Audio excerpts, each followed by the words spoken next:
everyone, it's me Gamerturk, and yesterday we defeated Darkrai and the Kyogre Darkrai and officially finished the Legend ZA DLC. However, obviously we're not done.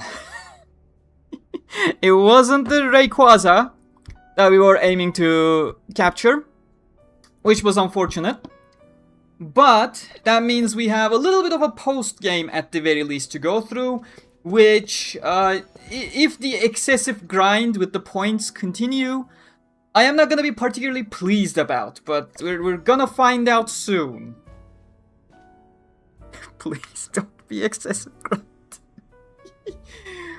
I may need to create more donuts though. Where are we supposed to go? Right, last time Corbo called us back. I think he did. Did he not? Oh, he did, yes, there we go, Rust Syndicate Office. Hey there, Rack, welcome. Polsky, welcome. I hope it is Rayquazing time. I hope. Because if the base game is anything to go by, post game is not particularly fun in Legends ZA.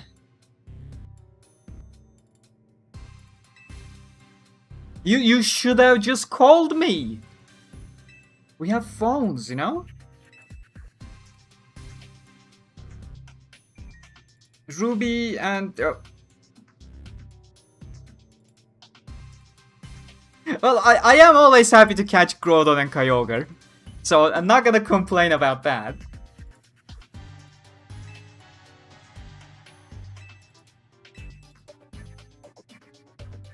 In fact, I'm happy to see them here. But again, it all depends on the grind. Like back in my day, additional legendary Pokemon, you just walked to a secret location and caught the thing.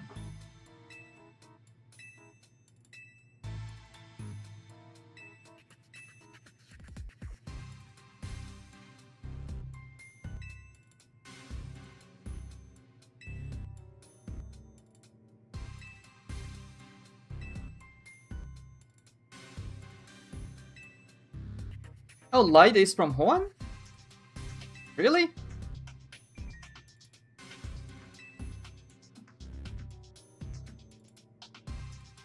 When is this game actually taking place?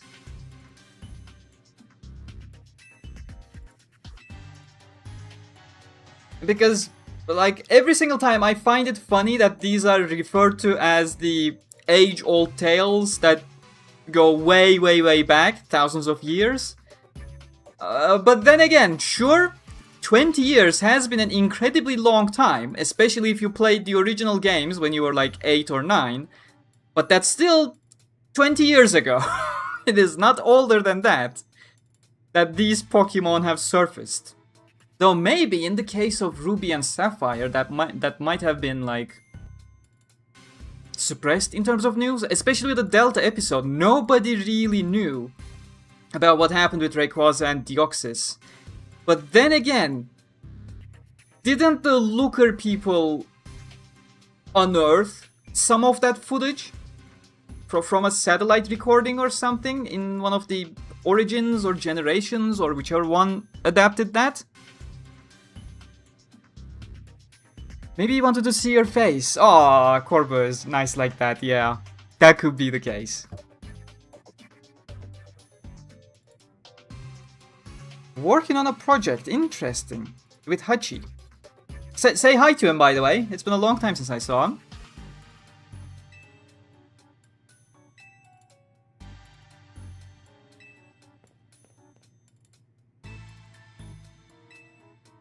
Oh, I sure can use some Hoenn music, to be honest. That would be nice. Do do do do do do do do do do do do do do do do do do.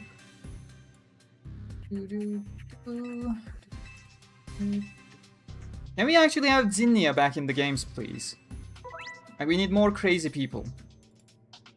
Certain hyperspace types newly appearing on your can grant you a chance to battle rogue Mega Evolved Pokemon you previously defeated. These rogue Pokemon boast extraordinary hyperspace levels, but defeating them will reward you with lots of survey points and rare, valuable hyperspace berries.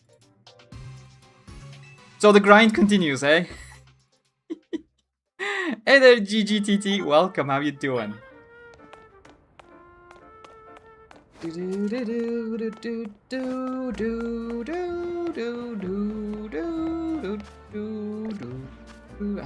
much do we...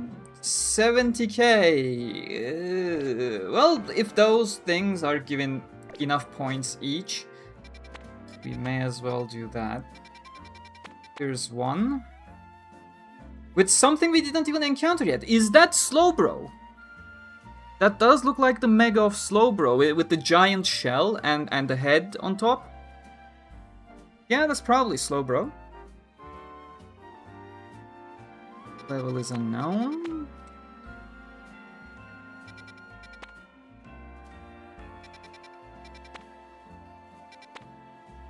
We can get a Quillfish there. Was Quillfish not in the base game? Guess not, or maybe it was a different form? Could be. Don't quite remember. Bunch of side missions. How about we clear some side missions just to...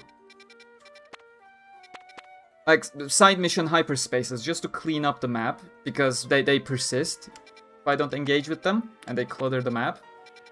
Yeah, let's get some lower level donuts.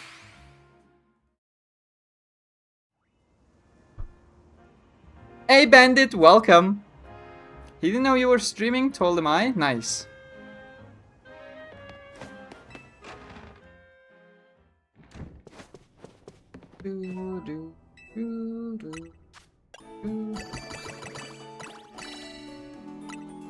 Yeah, that's how I make lower level donuts.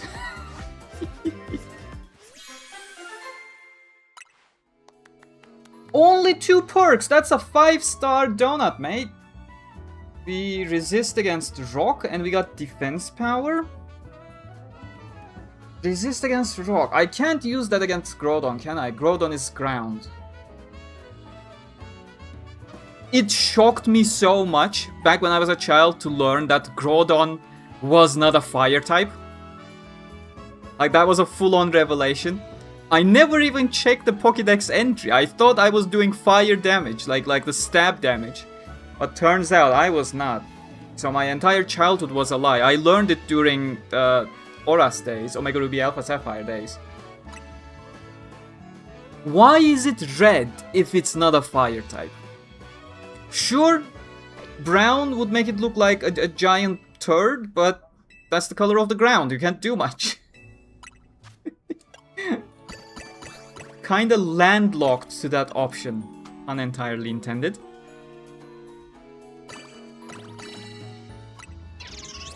Yeah, the Primal fixes that. And Primal is extremely... especially the shiny Primal. Like the base shiny of Groudon.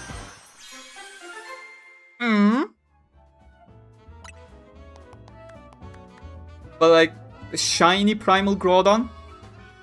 That's perfection. Resistance, poison, special defense, and TNZ power. That's also somewhat useless.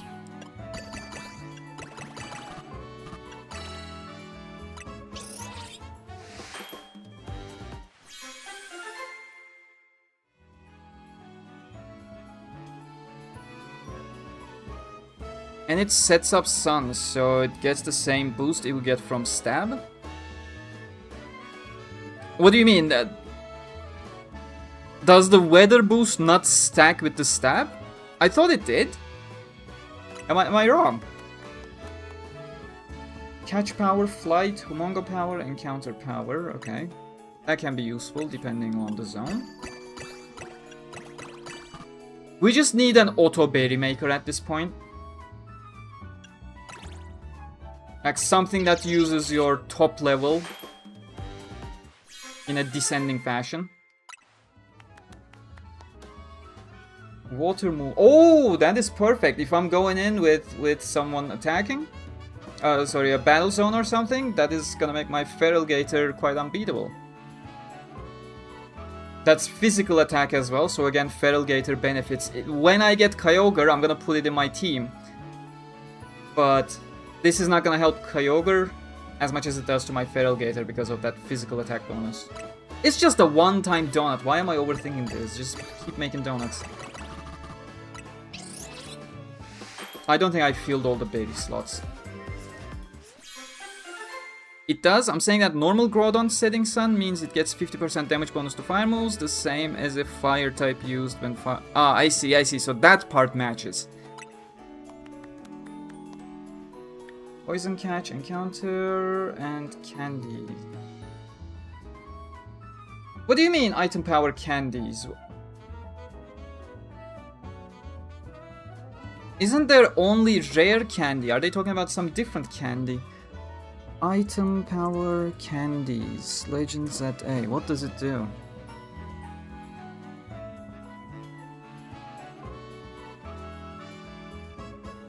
List of all flavor powers and effects.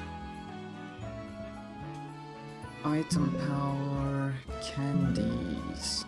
XP candies are now easier to obtain. Okay. Well, I don't care about that.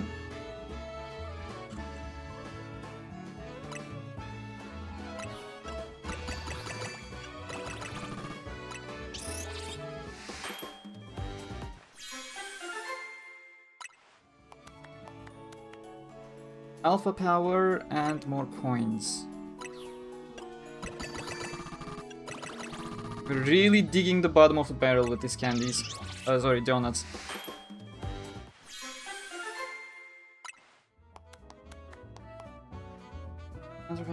Okay, they are actually getting useless perks as well. Don't know what I was expecting, to be honest. Okay, now let's see. Medium hyperspace battle. Berries that I don't need. We said we were gonna clear some side quests, right?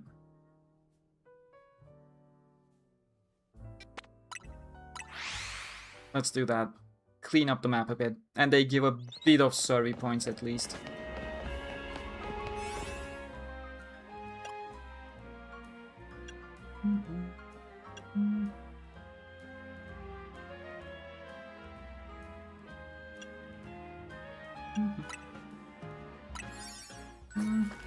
Hey there, Sora, welcome!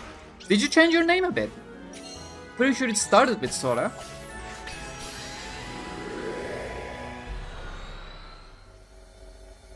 Am I not able to skip that if it's a side quest?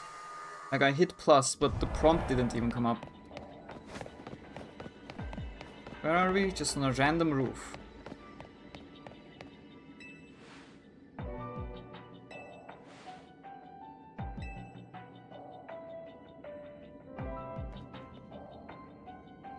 Oh yes, more butt shots, because why not? That's the only thing going for that character.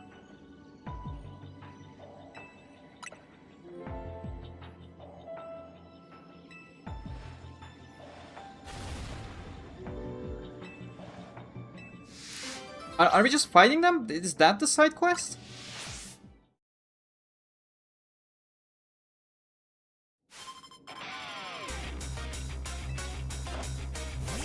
No, then I'm misremembering, my bad.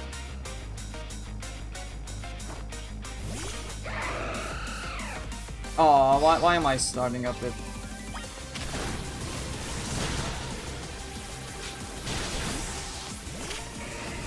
Does Xerneas have grass in its typing as well, or is it just fairy? It's just fairy, right?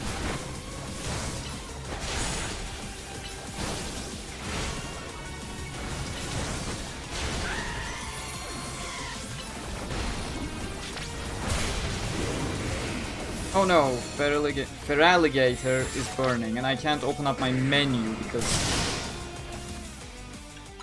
I don't know what affects the menu, but it took me like 15 seconds to open the menu. Sometimes you just can't. And that's not nice.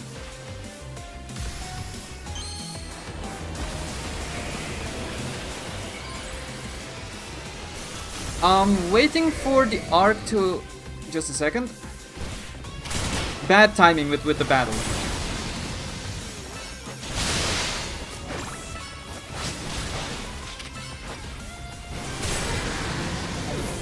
Earthquake.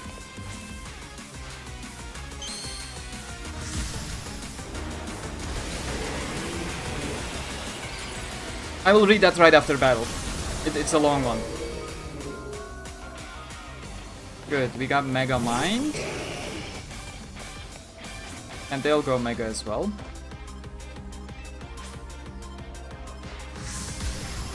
With unskippable cutscenes. And cooler Mega Stone objects than we do. Hey, Mega Pyro. Did I not defeat a Pyro already?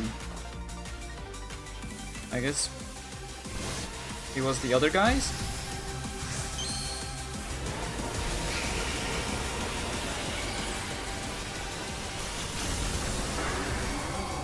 Oh, he went with Black Charizard, okay. He went with the cool version.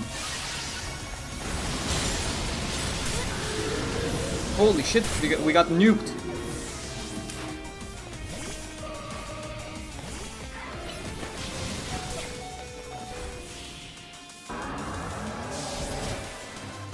Feraligatr actually got nuked somehow. I had the type advantage as well. How did they nuke me?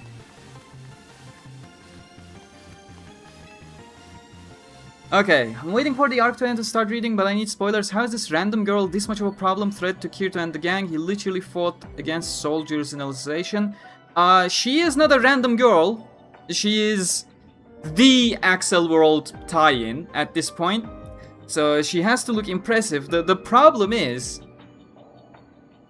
And I'm not gonna go into specifics, of course, because I don't wanna spoil the actual details or nuances of the story.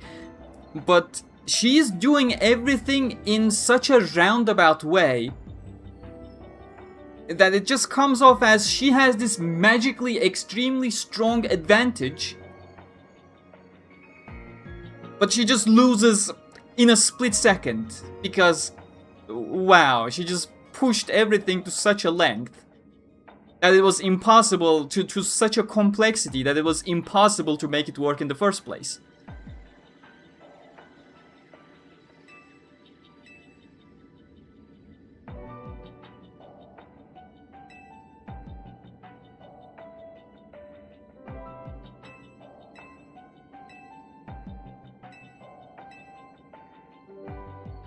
Like, she is portrayed, and that's her character as well. She's portrayed in a very similar way to how Quinella was.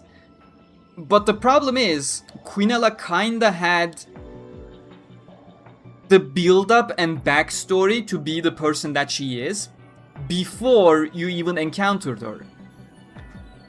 Whereas Kamura Shikimi just comes in, seemingly sets up everything perfectly, and then this seemingly is about to destroy everything, but it just... You're done. Over. I expect her second scheme to go down the exact same way, because that's just the way that kind of character goes.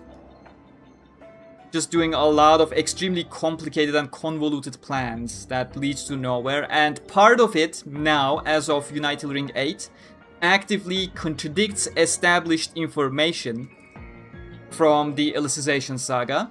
So there's that. Reki is trying to sprinkle some reminders that, oh, this is how it works, this is how, please remember this bit, but he's actively omitting information, other information that was established back in Alicization, while reminding you these bits, so... It is all intentional. He is aware that he is kind of stepping on what he said back in Alicization to make things work. And he's just trying to remind you what works for the current situation. And by omission, he's trying to make you forget about what doesn't work. You know, it's a choice. It's a choice. But yeah, I don't like how he's going to the extreme to make Axel World relevant again.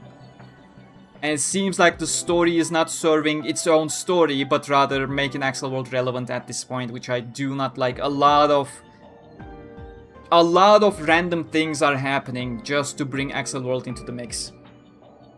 It's been happening for a while, I've been talking about it, but nothing had actively contradicted prior information before. It was just random stuff happening, And you can accept that, you know, as long as you suspend your disbelief. And this is fiction, you technically should suspend your disbelief. You don't have to like it, but you can't exactly complain that it doesn't fit. It can happen because it's the author's vision. But when it starts contradicting prior information, because you can't actually move that thread forward without contradicting prior information, that becomes a problem. And that's where we are right now with Unital Ring, sadly. It was coming. I've been telling people it was coming. People were not as kind, you know. The series' fan base, especially the more youth demographic of the series' fan base, they are emotional, they are very reactive, and they don't handle it all that well with the emotional PTSD, I want to say, that's caused by the amount of hate the series has endured since its anime debut. But, you know, I don't talk out of my ass. I'll just say that. Like, when I say something, it's because I have something important to say. Otherwise, I shut up, I don't say anything. So, I don't like saying I told you so, but it tends to come to that point.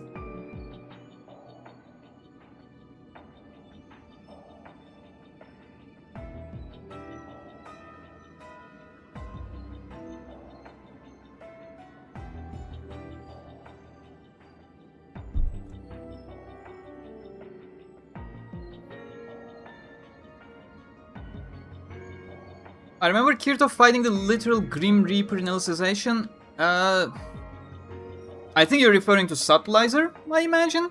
The Angel of Death form? That was just a maniac, it wasn't a Grim Reaper, that was a bad shonen villain. That's it. Don't paint it as something more than it really is. Hey there, Master Chief, welcome. Be very careful when you're looking at V29 previews and their context, because especially with the prevalence of ChatGPT, a lot of people right now are just turning to Gen AI translation about the things they do not understand, that being Japanese language. And they don't really know what they are translating, and they're just going with vibes. So only follow actual translators, and there are only a handful of them. So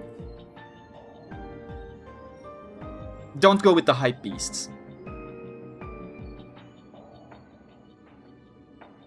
Yes, Fractured Daydream is free on PlayStation Plus right now. You can get it until May 5th, the first Tuesday of May is when that roster is gonna change. You can grab Fractured Daydream right now on PlayStation if you have PlayStation Plus for free, and as long as you're a PlayStation Plus member, you're gonna keep access to the game. And since it's a common question, if you lose your PlayStation Plus access and get it back at some point, yes, the game will still be in your library. Once you get PlayStation Plus back, you will be able to access it again if you want to. So it doesn't just disappear just because you forgot to extend your Plus membership or anything.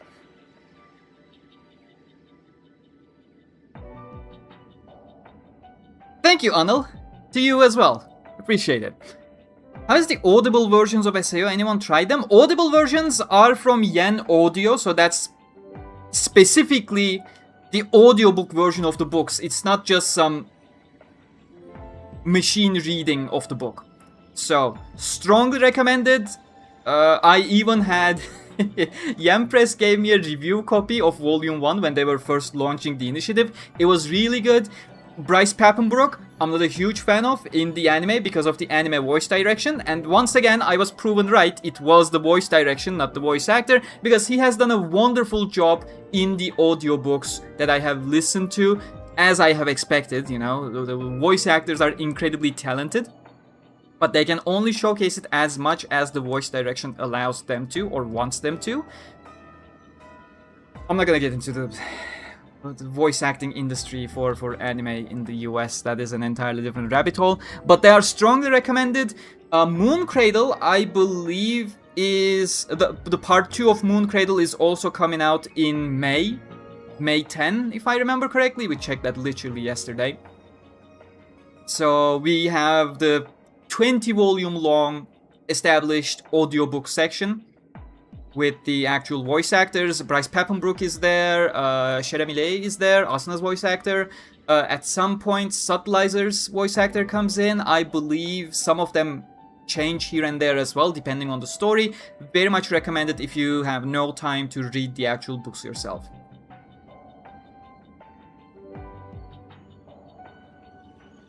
Why does Unital Ring give something away in the last story? I do not understand the question.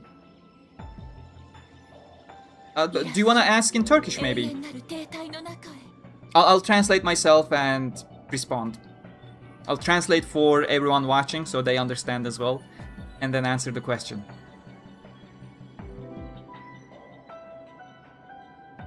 Don't go into Twitter, easy. You're welcome, Sora. Appreciate it, thank you very much. Can I heart that? I should be able to heart that, yes. Thank you, appreciate it.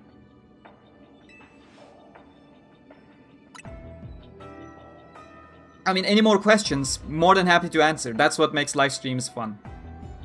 Not me suffering through a grind fest, but actually interacting with you guys. Oh my god, are you guys still hung up about Zygarde? Grisham's chef top. Don't give me stupid customize. I want points, survey points.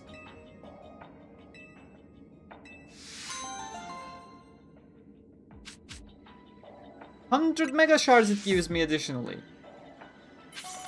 1,500 points. Oh my.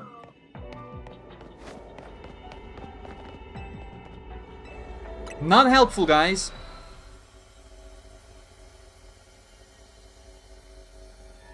Volume 29 will not end as shown. Volume 29 will end as shown. Again, ask your question in Turkish and I'll respond. You have any thoughts about playing Crimson Desert? None at all. I have such a backlog already that I'm not particularly in a situation where I can explore other games. Okay, so the plan to do side quests, I think we can scratch that because, oh my god, we need points.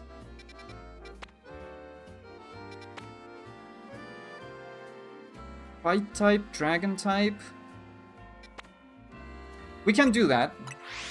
Feraligatr should be able to do enough dragon damage. I'll just wait for English translation and read that, and I'll see for myself. But yeah, that's always a good option. It's just that the internet is built in such a way that it actively aims to punish you if you're not in the loop at the very beginning of things. So, if you can handle that, then that's perfect. That's how it normally should be.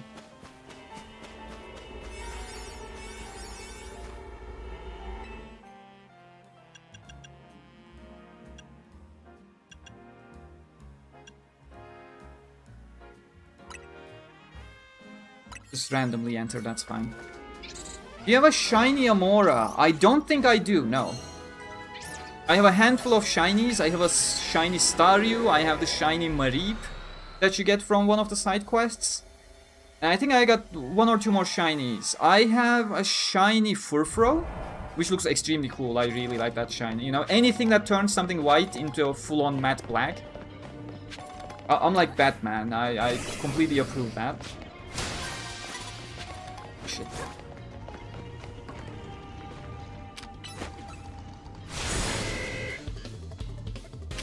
Oh, how did that not assassinate? Come on now.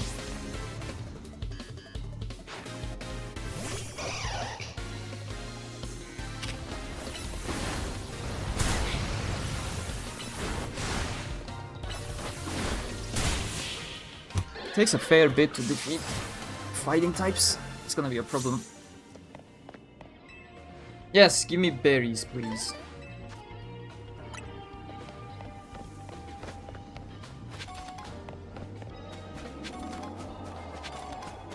Oh, we got an alpha fighter over there. We can't even take down Riolu in a single hit.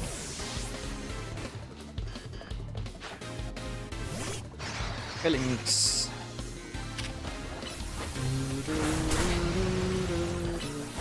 Maybe I can start with Talonflame.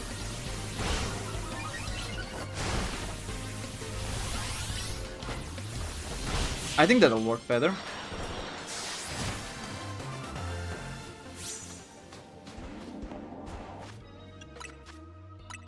Let's quickly heal you and then switch to Talonflame. We won't have a Mega, but that's fine. Talonflame needs a Mega. No, don't move around, stupid sock.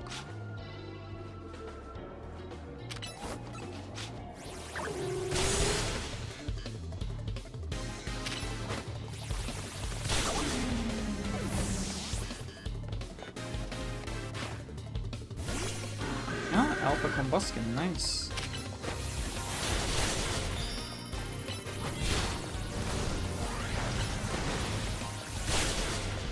Why does it hit so hard with flame attacks on my Talonflame?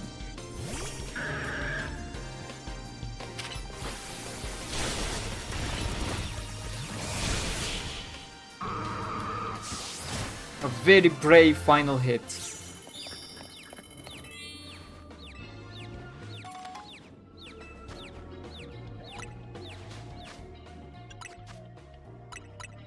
I mean, as long as I'm not fighting any alpha people, I'm pretty sure I won't need to heal Talonflame as much. Now that I think about shinies, you could probably transfer something useless from Go if you wanted to. I can potentially... I still haven't looked into Pokemon Home, I absolutely have to. I have plenty of redundant shinies in Pokemon Go right now.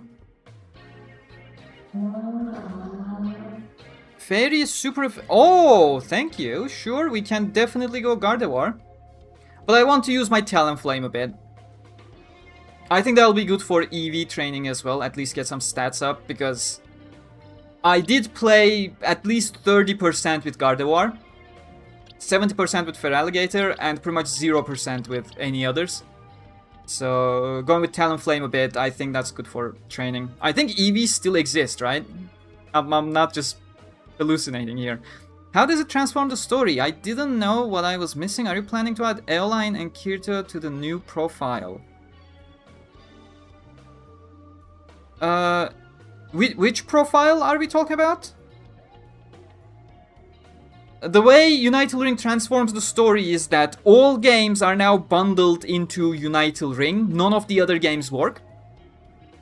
And we have a second story, a second narrative that's going on in Underworld that is not yet connected to the rest in Unital Ring. We expect it to eventually. And with Volume 28's ending, we had the main antagonist from Unital Ring also appear as a main antagonist in Underworld side as well. So they are now getting more and more connected, the two narratives. The way it's transforming the story is that it's retconning a bunch of stuff from the past so that it can have its own story, because otherwise it doesn't make sense. I know Rick said Unital Ring is the final arc, but it doesn't feel like that to me. That statement changed a bunch of times in the past. He has later said that the Interintelligence War is going to be its own arc, which the interpretation of that is... Because Japan does not use the term arc as something as fixed as we do in the West. We have a lot of terminologies that Japan borrows, but they use them in very loose manner. That's one of the reasons why anime communities can devolve into hellholes. Like, they don't use seasons. For them, it doesn't matter whether Alicization and War of Underworld are separate seasons or a single season. Because they keep saying season, but they don't mean season. They are literally referring to the course, the season from the 4 seasons of the year, roughly. So, when the terms cross over, it becomes a problem. The way it's gonna happen is, the way we interpret Reki's words at the moment, is that Unital Ring has started a story arc. And that story arc is going to has started with Unital Ring, and it's going to continue with Interintelligence War. So it's going to be very similar to Alicization Saga, where the Human Realm sub-arc has started the entire Alicization Saga of the story, And then War of Underworld continued the Alicization saga of the story as a second sub-arc. So what's gonna happen is Unital Ring has kicked off the Unital Ring sub-arc, and it's eventually going to fade into the Inter-Intelligence Wars sub-arc instead. And then he will force you to read Axel World as things are evolving right now, because the story won't end properly and everyone will be very dissatisfied at this point.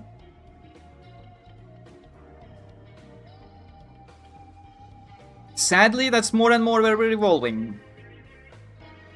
EVs do exist, but I have no idea how they work, or whether you've already maxed them out. I have no idea either. Back 11 years ago, I was playing Denki Kong Fighting Climax on PS3, the crossover. Yeah, later it became Crossing Void. And then it got shut down. Could you show Talonflame's stats? I should be able to.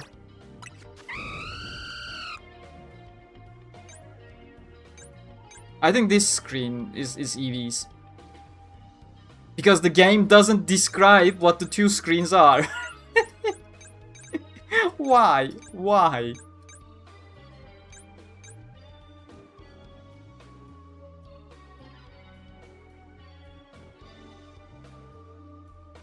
For you, Unital Ring may finish for volume 31, 32. I can't say anything. We still don't have an end goal in sight when it comes to Unital Ring. And we also don't know when the two stories will converge into what we expect to be Inter-Intelligence War. So, really makes no sense to make such a guess at all.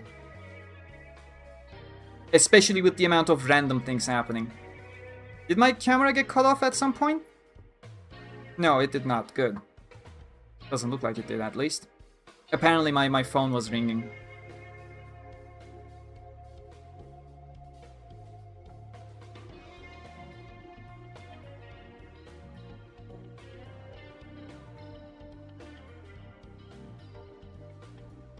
Okay.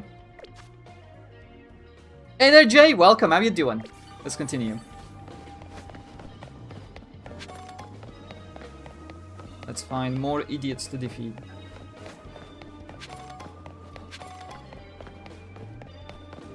Oh, Pagon, Pagon. Going down, Pagon. Dazzling Gleam. Let's go.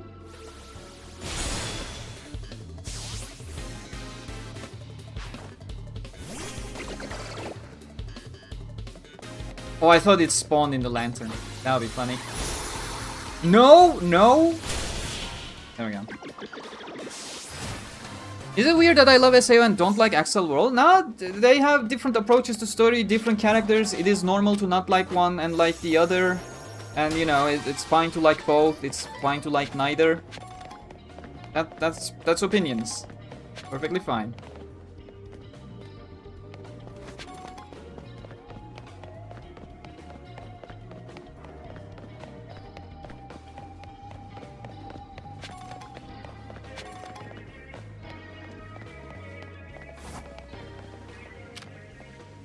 Oh, we can use fuck you beam. I love doing that. Poor little baby Riolu.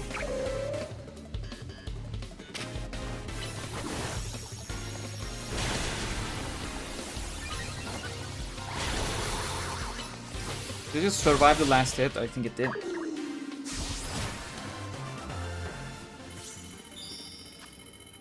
At this point of Unital Ring, can Alice be considered the third protagonist alongside Kirito and Asuna? I wouldn't say so. Like, she's a main character, but protagonist is a hefty term. Like, we don't even use the term protagonist for someone like Yu-Gi-Oh, whose story it was, the entire Human Realm arc, for example. So, Kirito is still the only protagonist of Unital Ring, and the others are deuteragonists. There's still an overwhelming majority of Kirito POV that drives the story as well.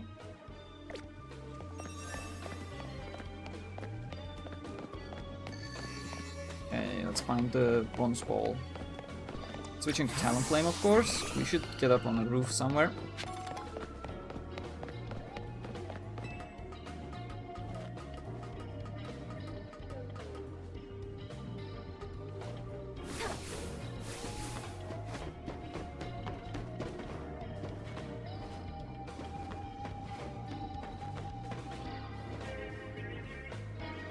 I mean, searching for the golden ball is something I find fun. But it becomes a problem when... Oh, there we go. When there is no proper guidance, you're basically just going about to random places. Based on luck entirely. And now I'm blocked off by 2 NPCs. Perfect. Turn around, please.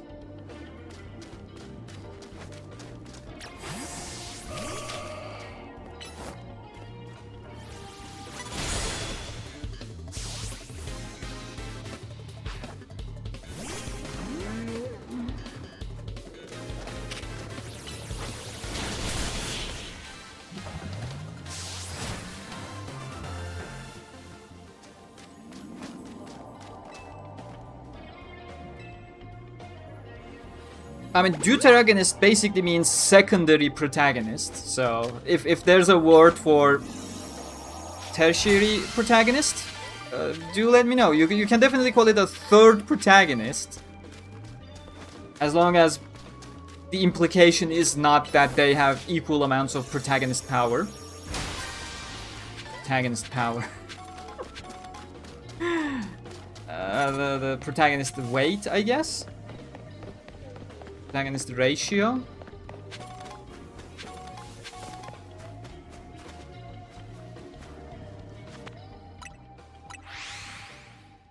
We're never gonna fill 70k by going into lower levels. That's what I figured out. POV character, sure. We can go with that. Because protagonist implies more than just a point of view. It implies like narrative presence, the narrative drive, and things like that. It is the story of protagonist. You're protagonist of the story. You're driving the story forward. None of the other characters are driving the story forward. So they're not exactly protagonists. It comes with a lot more implications that in this day and age, no one's gonna bother with the context of they're just looking for keywords and latching onto keywords. So it becomes all the more problematic if you use the wrong keyword, because no one's gonna look at the context of it. What are we doing?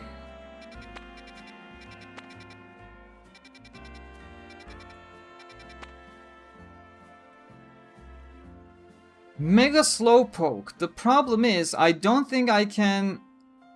There's something I can reasonably counteract it with. Like, I don't have super effective moves against Psychic. But I can try brute forcing it with my Feraligatr. Oh, we got some Slowpokes here as well.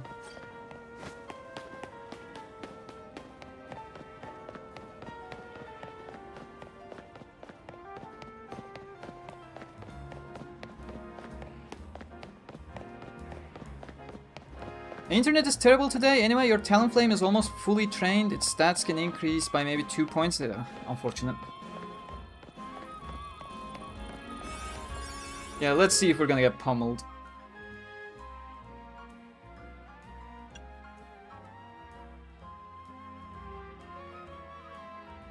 It will hit me special attacks, right? So this is actually gonna be useful.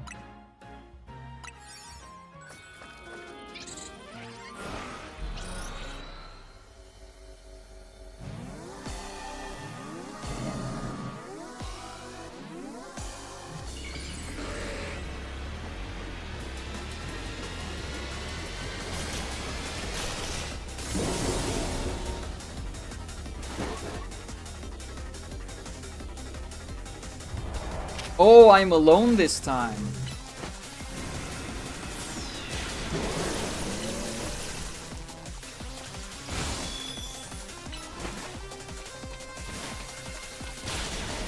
My magical leaf is not exactly powerful, but it's probably better than anything my Feraligatr has right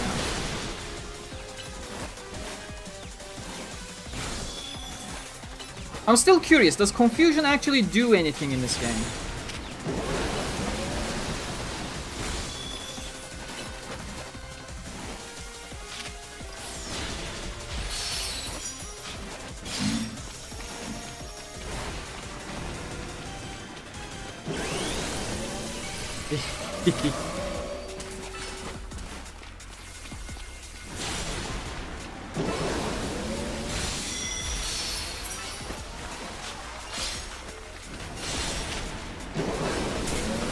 Why are you prioritizing me? You're literally getting attacked.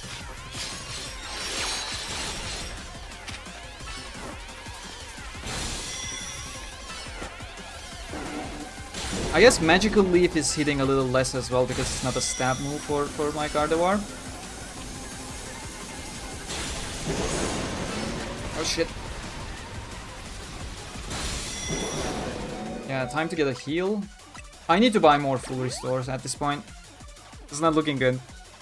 Besides SAO Axel World, there are two franchise works are The Isolator and Demon's Crest. Both were made by Reki Kawara. That is correct.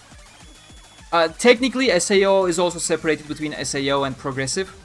They are two separate brands under the SAO umbrella. Dark and Ghost are super effective against Psychic, but Slowbro is also Water type. Yeah. We can use the level 100 Pikachu. That has not taken part in any battles so far.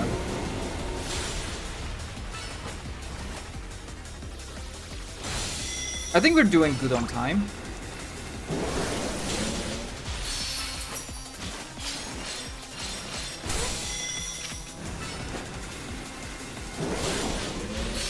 I'm trying to not change up places too much because I have ranged attacks and they are... If I move, it makes Gardevoir move too much and waste time as well. So trying to stay in one place is the way to go generally. As long as Slowbro decides not to attack me. So my Gardevoir.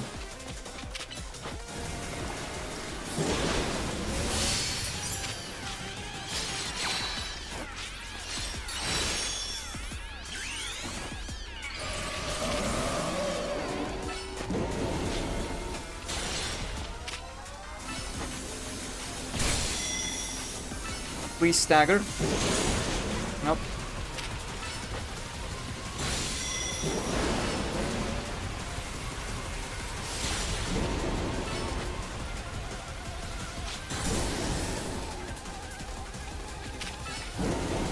I really hope you don't have a time waster phase change.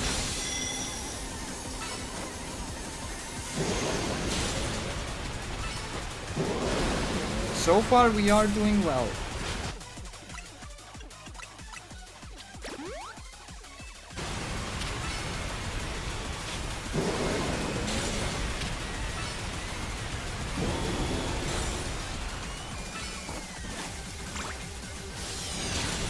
Half the time spent, 3/4 of the HP gone. That's generally my metric when it comes to Pokemon Go rates and stuff. Gives you a good gauge of how you're going about with the time.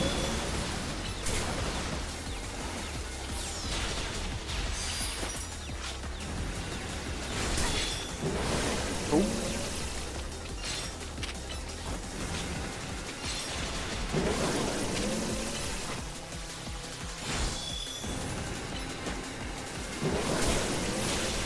Okay, the next time I go Mega, which is now, gonna be our final DPS phase.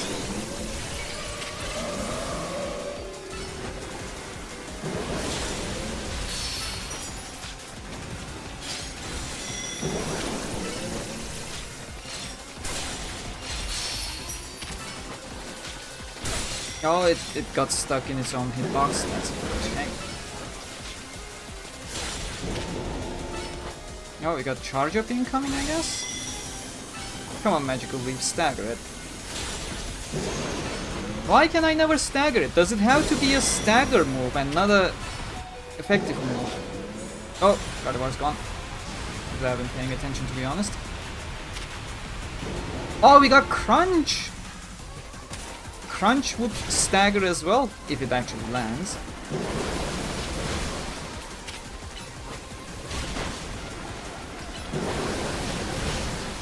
Sadly, it's not a stab move for Feraligatr as well.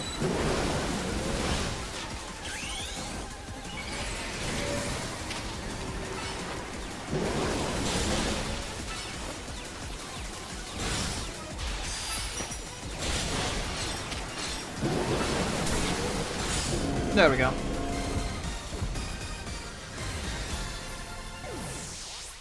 That should be a new Mega Stone for us.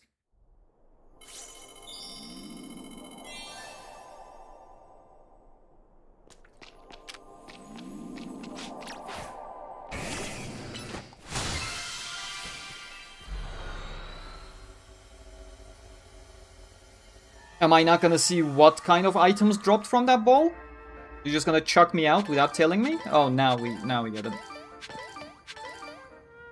Did I even get survey? Okay, about 10k survey points for a single battle. That is good. That is good. I do need a Poke Center real quick. I need to get more full restores. There should be one like in the southern main street, if I remember correctly.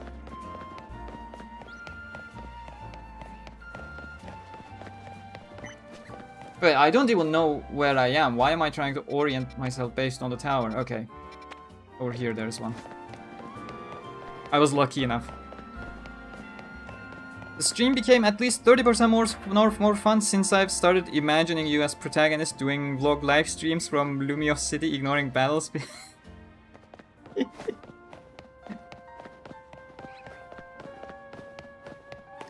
Okay. Remember when Pokemart and Poke Centers were two different buildings?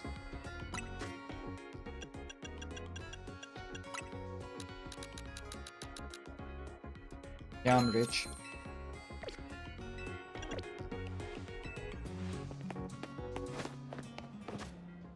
Hey, now, any other 5-star thingamajiggies? There's a 4-star here, but we caught everything. I'm now fine with 4 stars as well. As long as we got new stuff to catch. Unidentified Megastone detected. And go for that, just for dex purposes.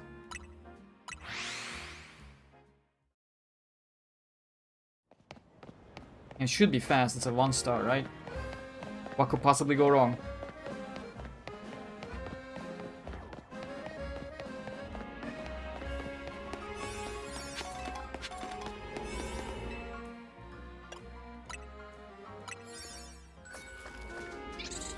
Favorite Mega? Do Primals count? Because Primals are absolutely my favorites. All 3 of them. I mean, Kyogre and Groudon, I am aware, not the most... Oh, this is the mystery gift. The free Mega Stone for Garchomp. Kyogre and Groudon, I am aware, not the most impressive. They're basically just color shifts. To make them look more wow. But Rayquaza is cool as fuck, so... That one has my... Okay, let's take this a bit more seriously. Don't know how seriously just yet, because it doesn't have a boss bar.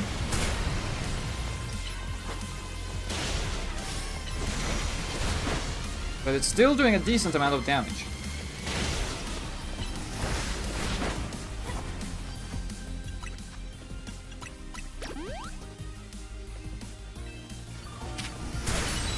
If Primals don't count, I will need to go through the Mega Dex of the game. On the top of my mind, I can't answer because, as I said yesterday, I don't exactly enjoy gimmicks.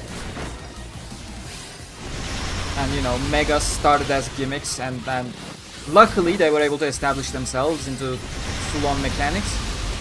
But again, they're an extension. I don't exactly remember all on the top of my mind.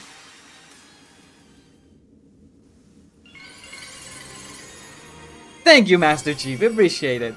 Everyone else, can you drop likes as well, please? They help immensely. Archompite set. And we got 1000 points for that.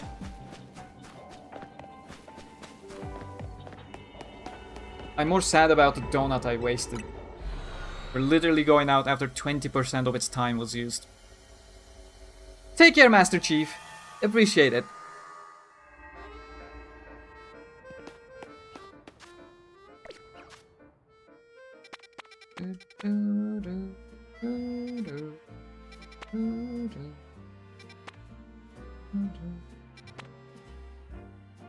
And I need more basic donuts, to be honest.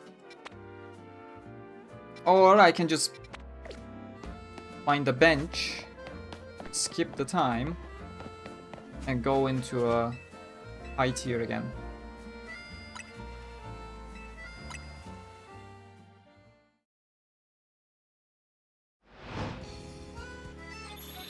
Except now we have to suffer the time change cutscenes.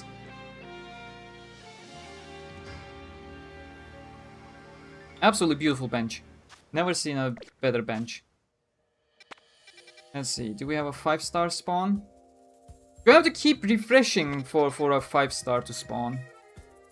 That would get extremely annoying, not gonna lie. I feel like every single refresh there has to be a 5-star spawn. Oh, there it is. What is that? That looks like a dog to me, but I'm not sure if I'm interpreting from the right perspective. Like, to me, it looks like it's a dog that is facing bottom left, from top right to bottom left.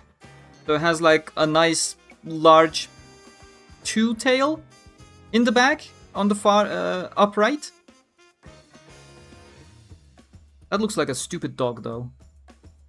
Does the donut dog have a mega form? That's the only thing stupid enough I can imagine being a stupid mega dog. Nah, Mega Starmie, we would see. I want it to be the mega of the donut dog, and anything else I will be extremely disappointed. That's what we're going with. Has to be the donut dog mega. Hey there, Val, how you doing? No, bread dog doesn't have a... Now it does. Now it does. And if it doesn't, we'll be very disappointed.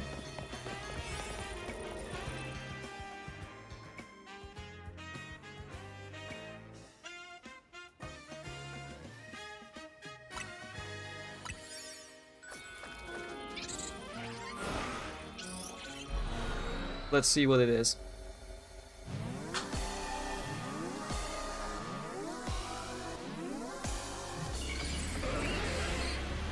Wait, what? It is Starmie, how?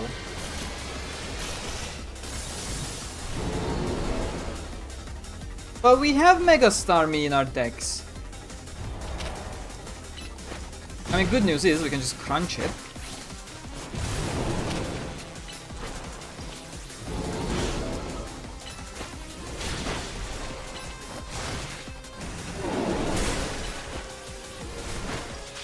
It keeps dodging my Aqua Jet, which is extremely annoying to me.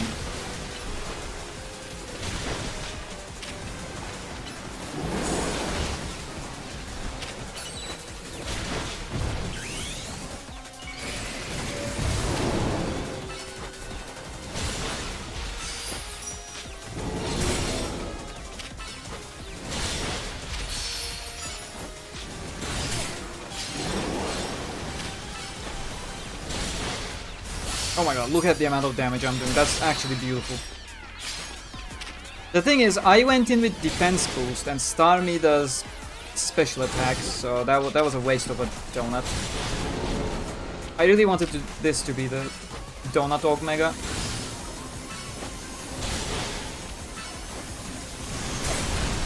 Oh, okay. That is a beautiful attack.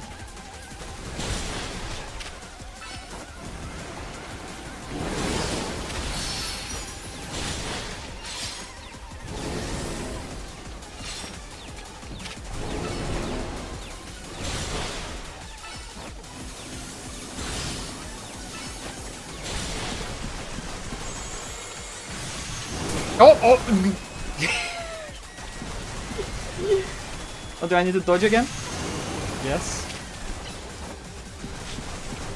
How many times are you gonna do that?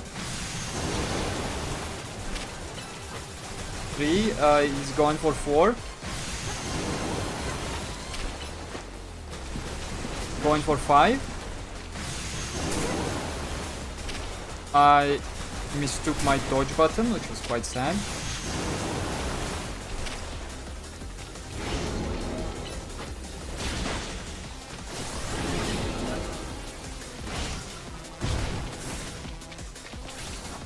No, Feral Gator! You literally moved into the drop zone. Don't come over here. Good Feral Gator. Just dodge this with the mega animation.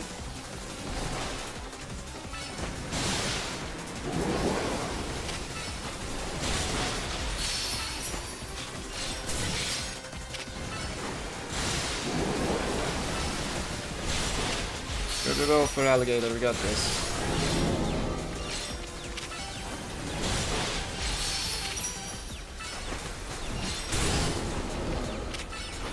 Oh, Breaking Swipe does put a debuff on Starmie. What debuff does it do? Oh, it decreases attack, which is again useless.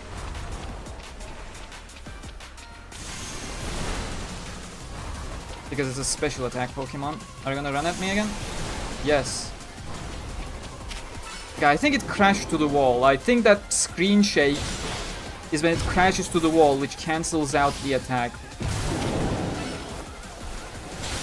There we go. Easy peasy. I know the hiragana for A now. That's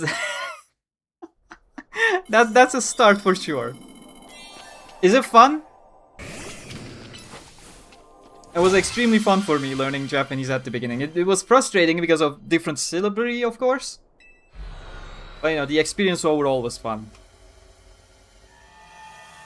A dog made of bread? I still haven't eaten food yet, now that made me hungry. It's a donut dog, not just a bread dog. Okay, let's see.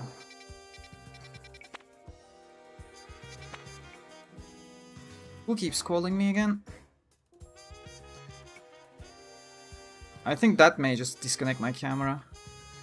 Oh, it doesn't? Okay. Maybe they updated something so that it doesn't disconnect. But please, parents, check whether I'm streaming before calling. It is distracting to me.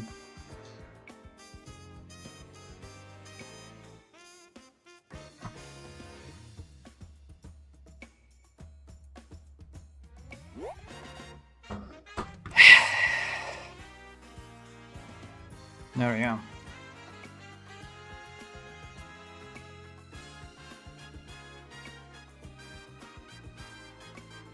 I suggest teaching sword dance or dragon dance to Feraligatr. I am not sure how valuable passive moves, like non-damaging moves, are in this game, because your goal is basically to cycle between attacking moves. I don't think they are as effective as they are in the turn-based combat.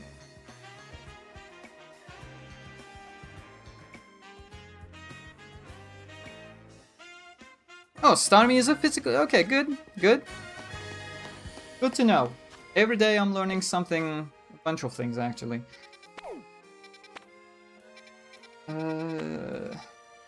Okay, do we have a high level... There are no 5-star battle zones, right?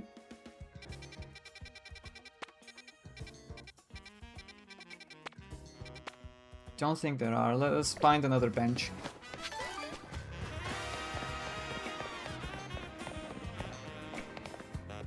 Sir, the bench is for humans.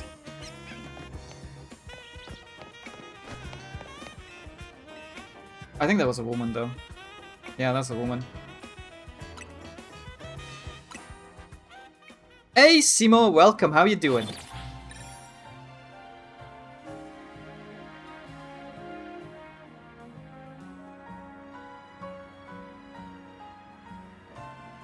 Hey, let's look for our next 5-star.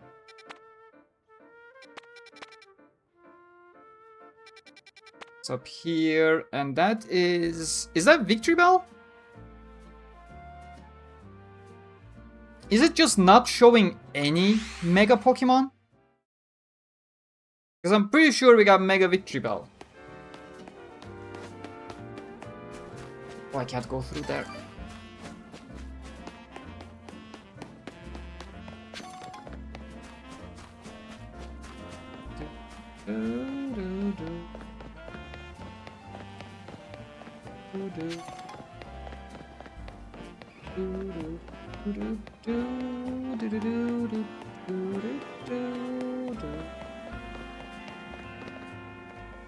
Damn you, game!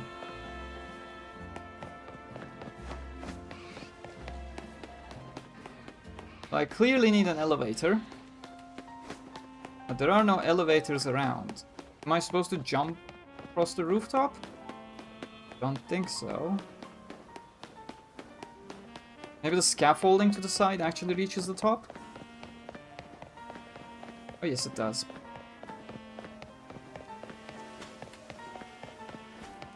Doing good, man. How about you? Gonna burn it with the burp? I was just planning to brute force it with Feraligatr again, but...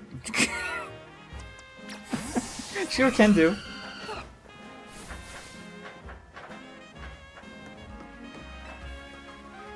No worries, Sora. It is quite late for you, yes. Take care, man. Thanks for stopping by. Hope I answered your questions well.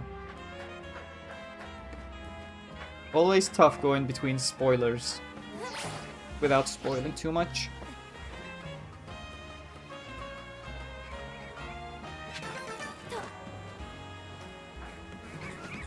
Do-do-do-do.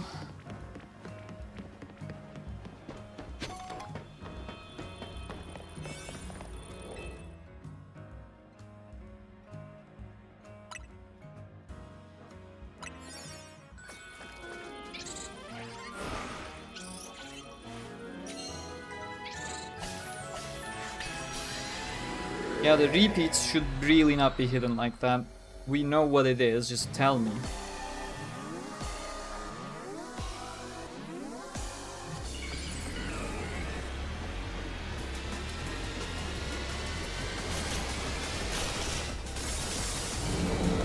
Nice, good to hear, man.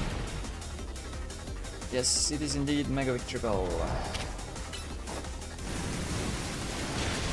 I mean, I can't exactly burn it with Talonflame without a Mega, right? These battles highly benefit from Mega Pokemon. Let's see how it does with plus moves. Oh wait, I completely whiffed because I got pushed or something. How annoying.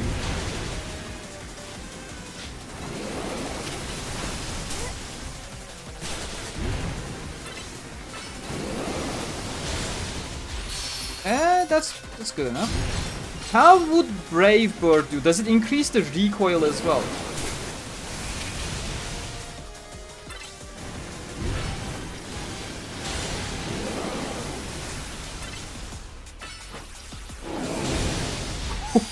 Look at the damage Brave Bird is doing.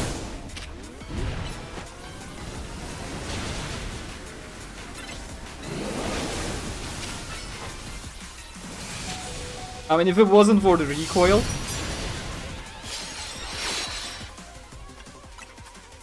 But that's why recoil exists, I guess. Is there an item that cancels out the recoil?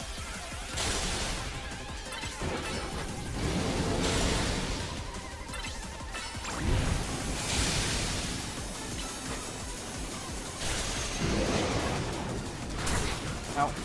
Oh shit!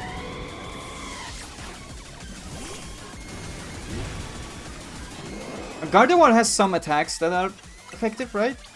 Not tripping. Yeah, we can just spam the fuck you beam and that'll be enough.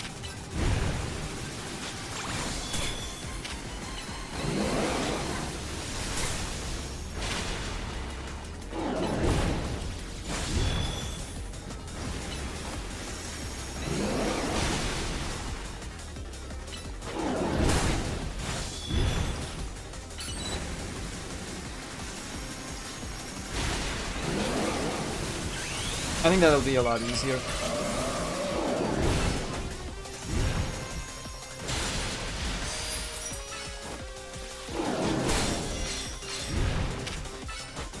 We should also step a bit back.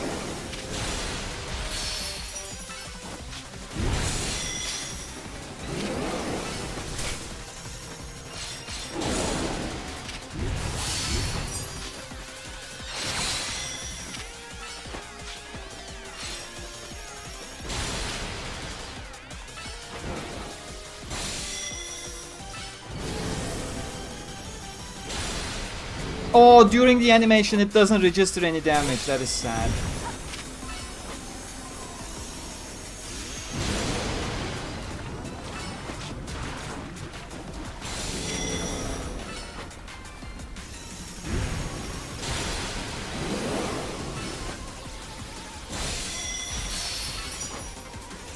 Oh yes, we can sneak in one last.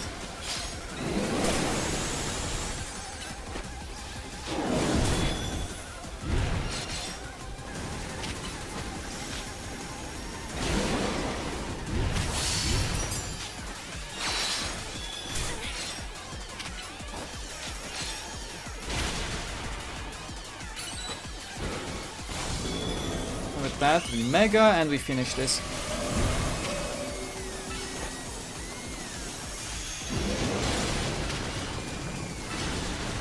Oh shit.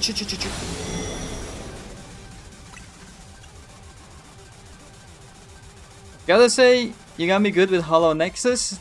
Took me way too long to realize what day it was released. As I keep saying, man, doesn't matter whether I got anyone or not. Was it an enjoyable, nostalgic experience and a nice little visual at the end for you? Then that's perfect. That was the goal. I mean, again, I'm always pretty open about what it is, if people just check in the right places. We had all our names and credits in the final card, in the final second, but nobody ever reads those. But yeah, as I said, my Gardevoir just got pitch slapped.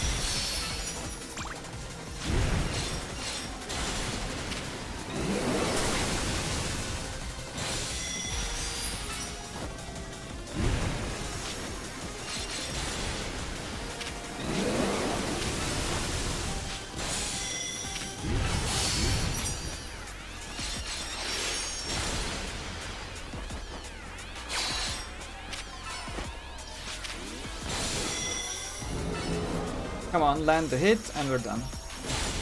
Easy peasy.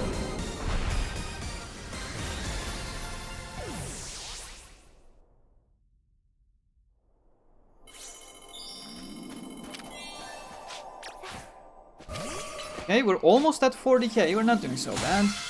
3 more of these, and maybe a little catching adventure, and we'll be done.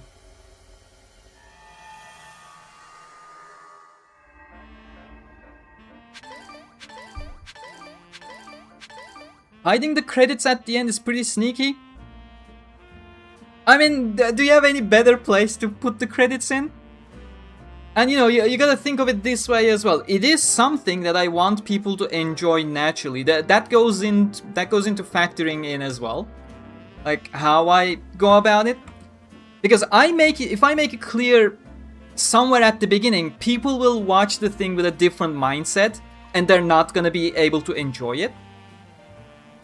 But if I don't do that, if people go in thinking they're watching a real trailer, and then they will enjoy the thing for what it is, what they think it is at least, as a, you know, a trailer that's meant to give them a nostalgic feeling and a nice little exciting animation at the end for something they have been wanting to see for years now.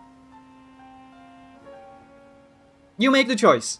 If your intention is to give people those positive feelings, positive emotions, would you spoil it at the very beginning? I mean, I will spoil it at some point in that process, because, you know, I'm not trying to hide anything, I'm trying to be transparent.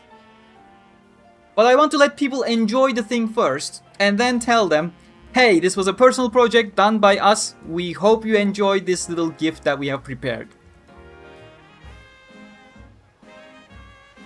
How's your Pikachu?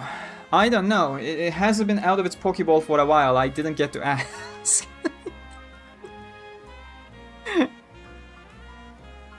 What was your biggest culture shock when you were in Poland? Not necessarily a culture shock, because I'd say we are equally rough on the eastern side of the European continent. But what was one of the most striking things was that you guys don't have much light, like, during the day. because you're far up north, it always looks a bit gloomy, the entire atmosphere. Like, you don't have the bright light like this. Or maybe I just came at a bad time. When was Scherzo again? We didn't have the best weather either. We had plenty of rain, didn't we? When we got out of the theater, it was pretty much pouring.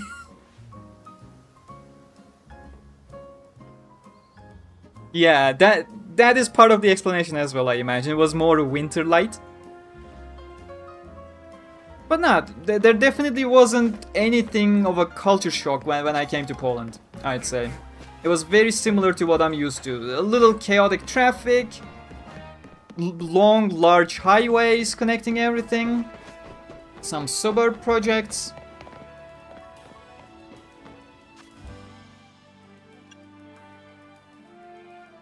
It was pretty comfy. How long did it even take to make? I pitched the idea at the end of January 28th or 29th to a bunch of people. And then we started working on it around mid-February, I'd say. And you know, everyone had different objectives. We had Ray. What was their Twitter handle? Sininoko. That's CYNINOCO. Working on the logo with me. I was basically part of almost every single part of the project. Otherwise, I was overseeing it. But Anna Z Arts on Twitter with underscore in between Anna Z and Art, who was doing the animatic, because I did the storyboards back in January to pitch it to people, but I have no idea how to animate. I have no idea what frames mean, so I basically gave rough time slots, and Anna turned that into a full-on animatic, matching it with the audio that I had prepared as well. And once we had the animatic, we had one of our friends who wanted to remain nameless due to reasons, and two other illustrator friends that we had, Seriling Bamboo, who is also going by Fue, and Ashley, Kiri Ash, started doing the layouts for the individual cuts. And then it got really stressful with the correction, cleanup. We finished the entire project 6 hours later, 6 or 8 hours later than we intended to publish, because, you know, I publish it at midnight Japan when they enter April 1st. But yeah, we had to delay that a bit. I was very close to cancelling the project if we weren't on time, you know. If I publish it very late into April 1st, that would be tasteless. Because we wanted to I can't speak. We wanted the impact to be... Is there something special up there? We wanted the impact to be on April 1st, of course, when people expect it to be a April Fool's thingy. So we don't mislead people. That's one of the things about April Fool... Oh.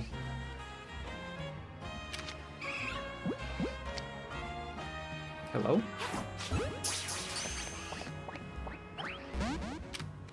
No? Okay. How about now?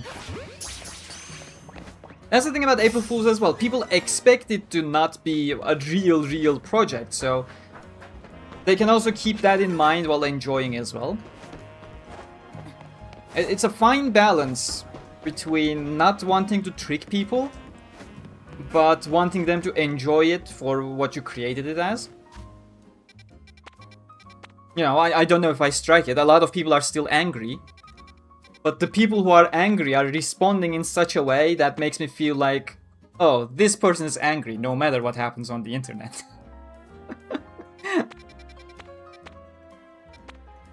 So, I do look at the feedback, positive and negative, of course.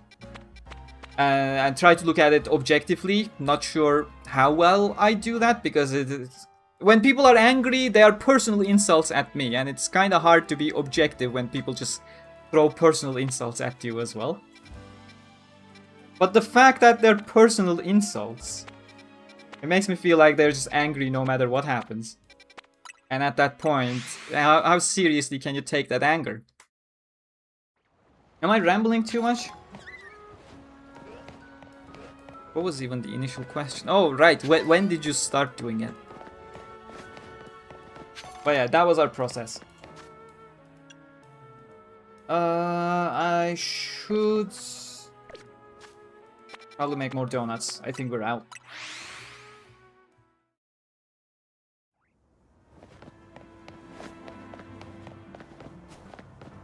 And I'm still sharing production materials on Twitter and other places I can post, like Facebook and YouTube community posts.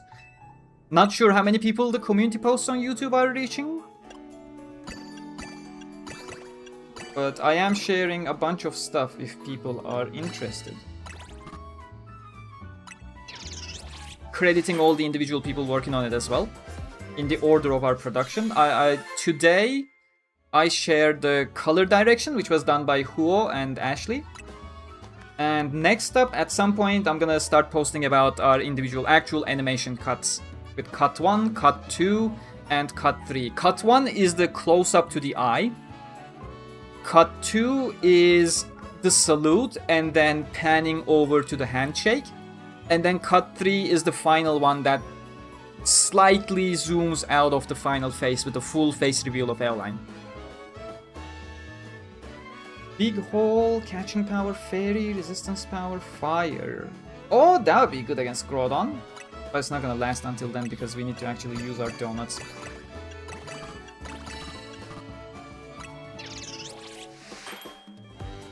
I think it's the usual amount of rambling.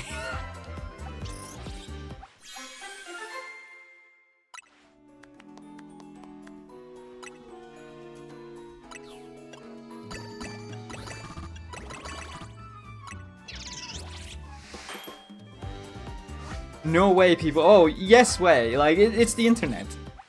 And that's what I'm saying. People are furious when they are angry. That makes me think, you know, there is no balance in that feedback. I think the best feedback comes from the middle people. Like, those who say, ah, you got me, and those who actually play along. That's where the best feedback comes from.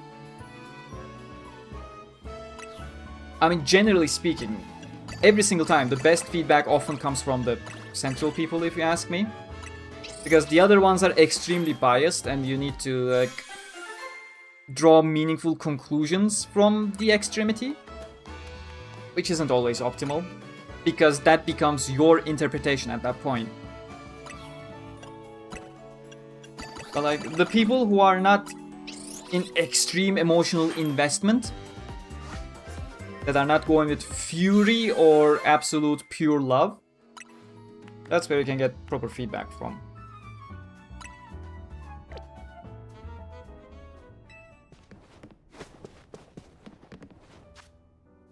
Okay.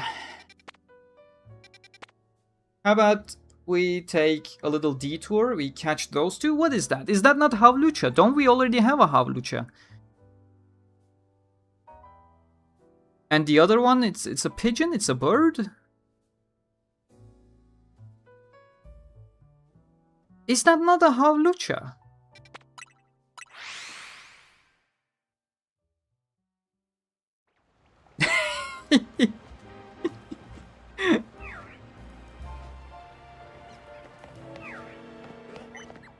I mean, at that point, I didn't make that with the intention to share as production material. So that was basically my personal notes to give Trey. Just use a gun for this logo, but make it something more impressive, not a pistol. You got it. Can I just jump down? Wait, where is it? Oh, right below, okay.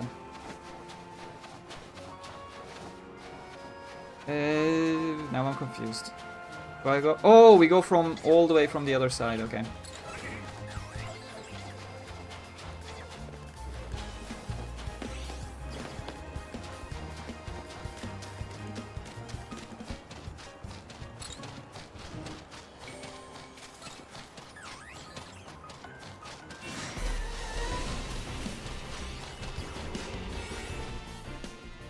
We have attracted the attention of everything in sight, and then we're vanishing into a portal. Hawlucha is a normal type, not sure what these are. We'll see, I guess, then.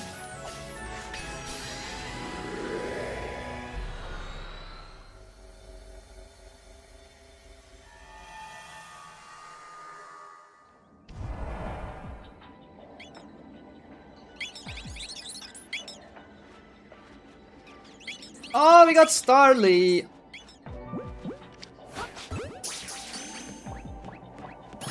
Oh, we need to use catch window, so we need to kill some Starly, okay.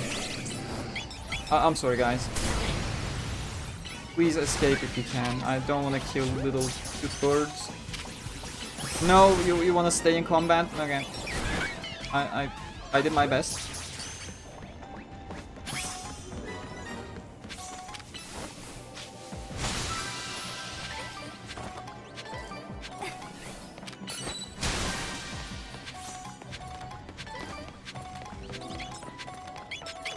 Those are also Starlies. My apologies.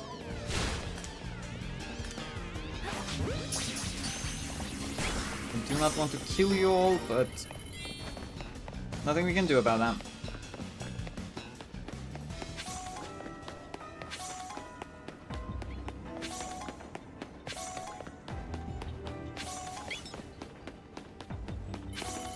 Oh, Pidgey! Wait, Pidgey is already in the game.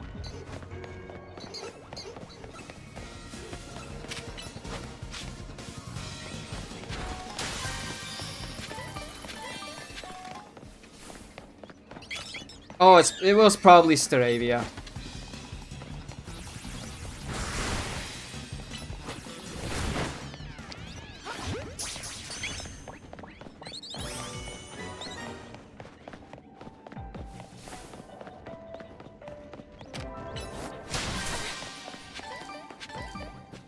I mean, aside from Staravia, there are no hostile Pokemon from what I can see. Well, Pidgey technically attacks you.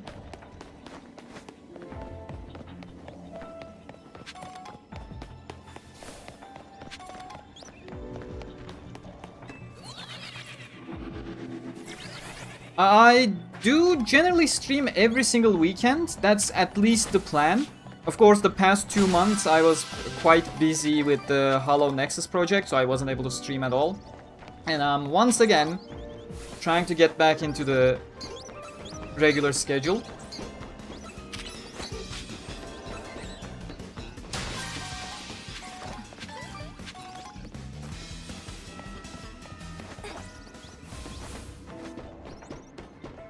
Is it maybe up there?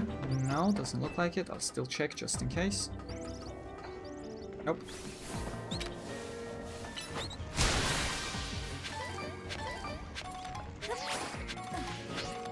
Oh, it's on the far end. That's cool.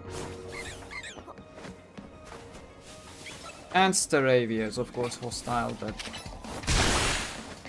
generally a chill zone here. That's good.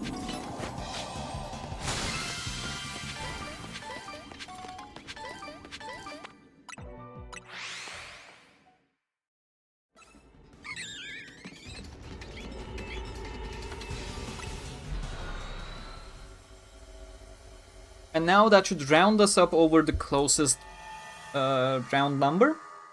So we can do 3 more 5-star zones and be done with it. Do I need a bench?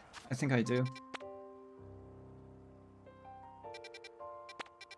Yeah, let's find a bench somewhere.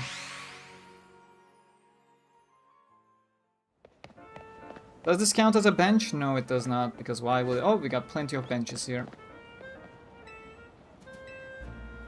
What a nice bench.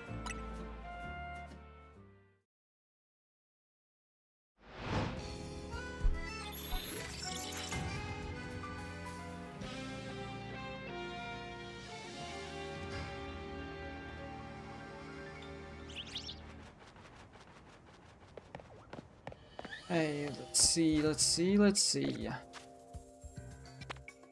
Our 5-star. Was there another way? Oh, yes. There we go.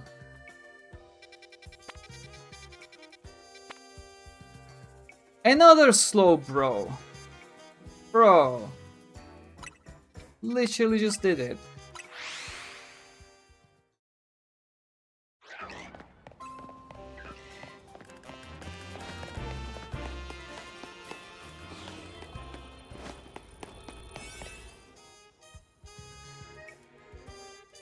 Distance power. Distance to fire, useless. And I don't want to go in by just using 4 stars. So how about we find a battle zone instead? Like a 4-star battle zone. Dark. What's effective against dark?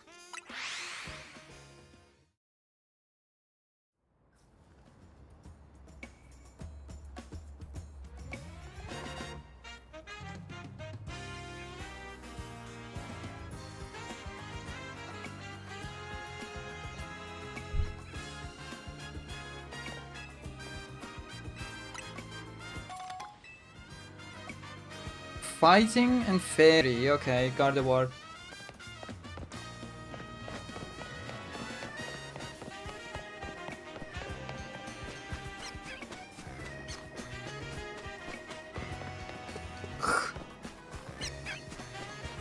When I see purple or yellow, I have to go grab it, sadly.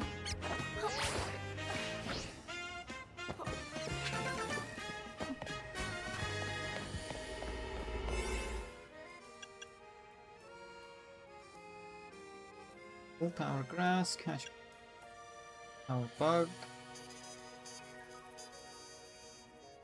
Ah, yeah, charging. That's helpful. Nobody cares about bug. Cool. Oh wait, if you don't skip the cutscene at the beginning with Hoopa, you can't actually skip it. Because this is part of the loading screen, the prior part isn't. The trainers land super effective, okay. Wait, what? Am I just... Oh, okay. I genuinely thought I was stuck there.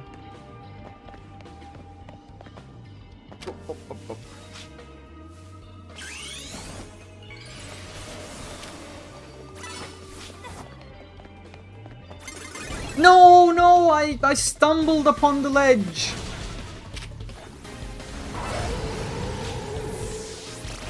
Mission failed, we'll get them next time.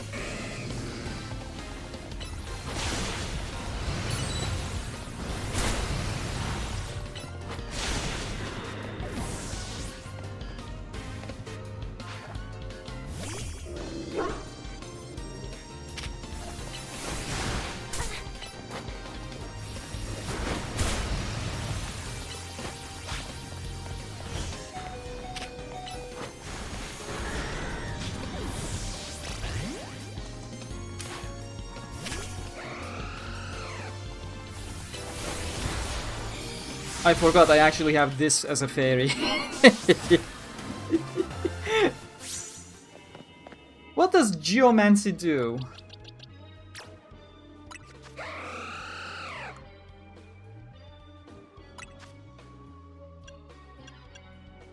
Absorbs energy to boost its special attack and special defense stats and increase its movement speed for a while. This will take some time to carry out. Okay, so useless, it's a passive. Oh, we got Bug as well, so maybe it can be useful. Mega Horn is a powerful attack. And it has no recoil from what I see. Yeah, Moonblast Mega Horn is a great flip from the looks of it. What else do I have access to? Outrage, not really. Close combat, no. And then basics. Yeah, I think Xerneas is good. What TMs does it have access to?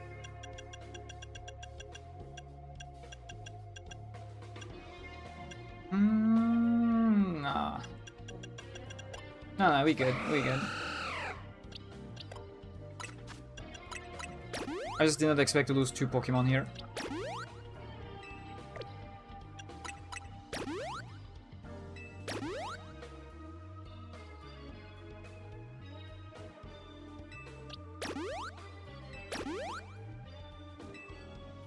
Yeah, like, Geomancy was great in Pokemon Masters as well.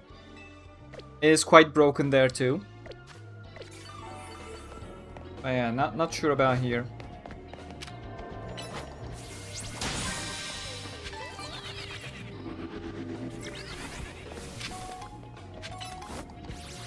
Don't turn around. We can actually assassinate Pangoro. That is quite tanky. Scraggy had a super effective move?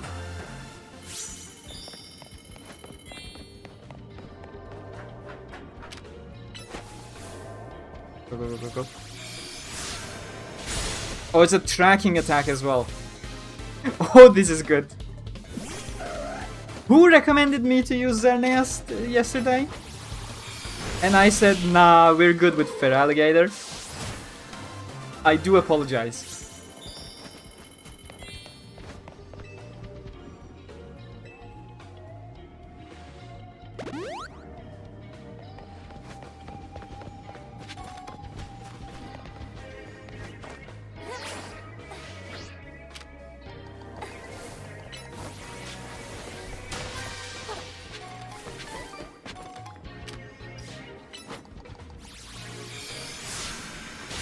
Oh yes. That's an alpha Pangoro, by the way.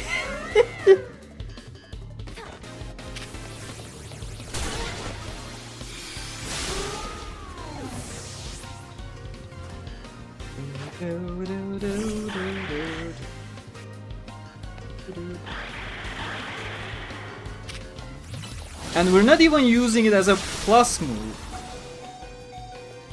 Oh, we're gonna die. Oh, never mind. You're good.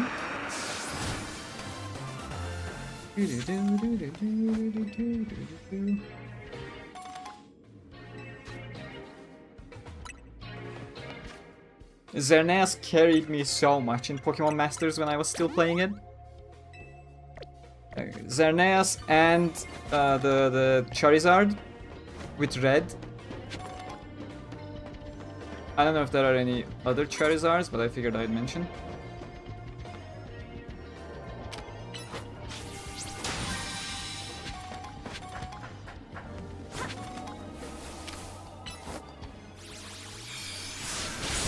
When God attacks you sneakily.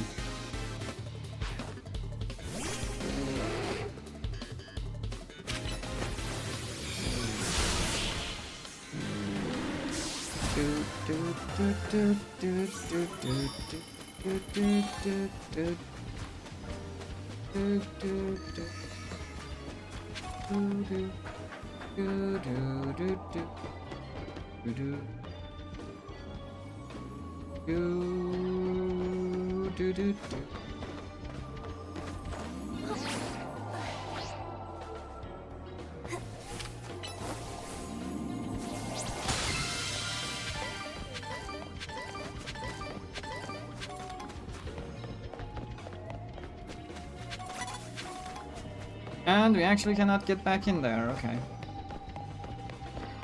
Maybe just from the roofs? I'm trying to get in there without teleporting.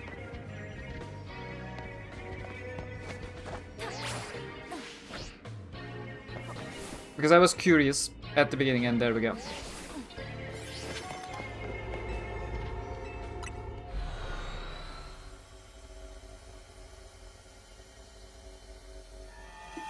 It's a Patronus spell.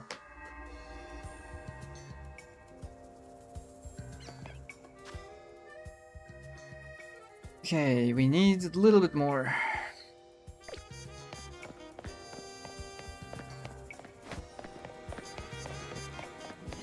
And if I go into battle zones, I will need 3.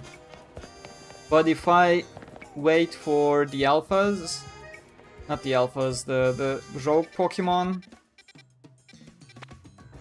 Yeah, I don't want to do it, but what else am I gonna do? We just need 2 more of these. What was effective again? Feraligatr had the crunch, so that should work.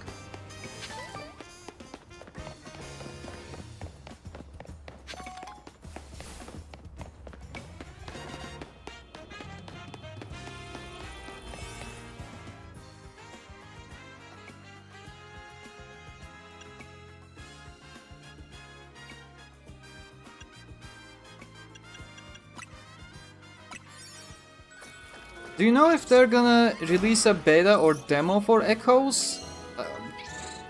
I don't think there's any information right now. And depending on how long the beta/tutorial period for in-game story is, they may just release that portion as a demo that you can carry over your progress from into the full game. But I would not hold my breath. I think they are happy with the amount of attention it's getting from the mainstream crowd, which is their intention with the game anyways. So I don't know how much they want to jinx that by releasing a demo that people may not end up enjoying. Like, you gotta be cynical about the demo situations.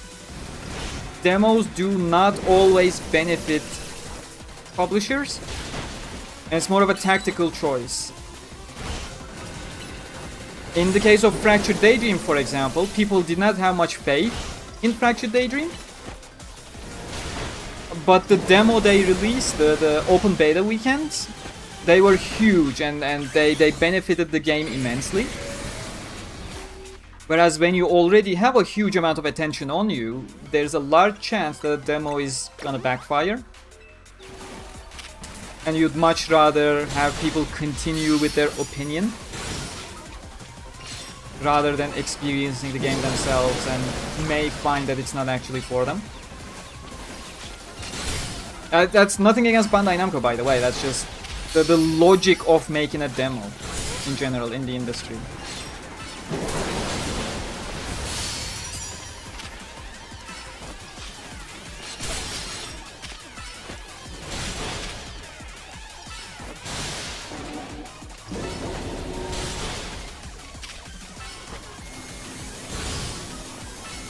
We stagger. Nope.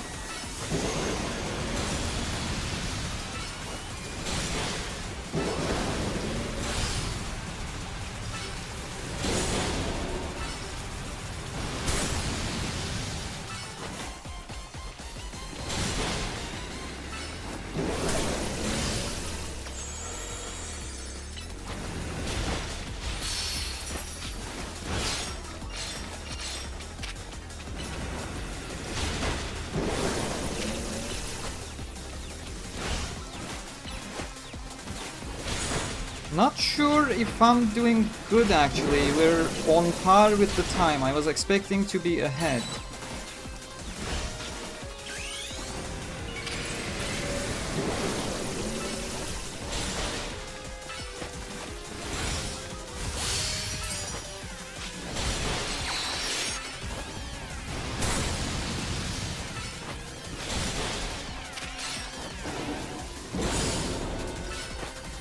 This is going to be a bit of a close call. I need to play my cards carefully.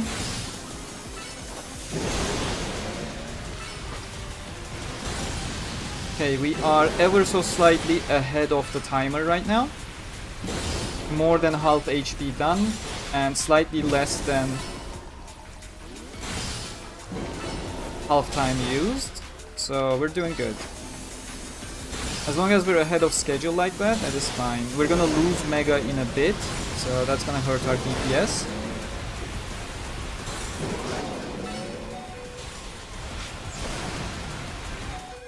Is my Ferrari... Oh no, it's not dead. Okay, good. Do you think on release it will sell more than Fractured Daydream? I do believe it is going to perform better on release than Fractured Daydream. Because it's aiming itself at a much more wider demographic and it's not exactly aiming at SAO fans.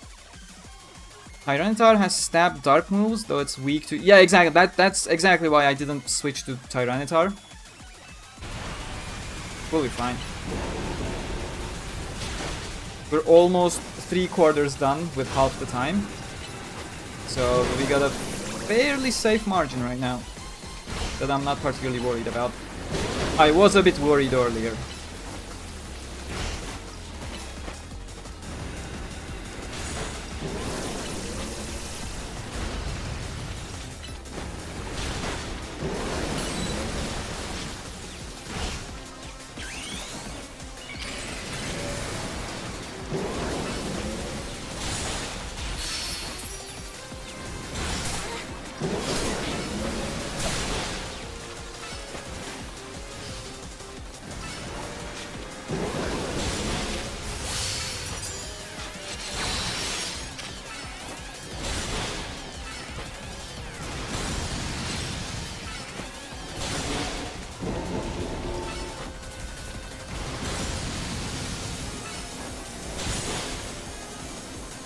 It's kind of annoying that I can't stagger him during the attack despite using super effective moves. I am not sure what I'm supposed to do.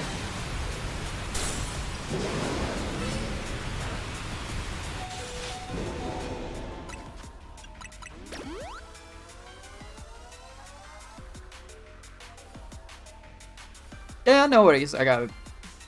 Welcome back, Jay. Bro is fighting a mega slow bro for the second time. Because apparently you get duplicate fights quite often in post-game.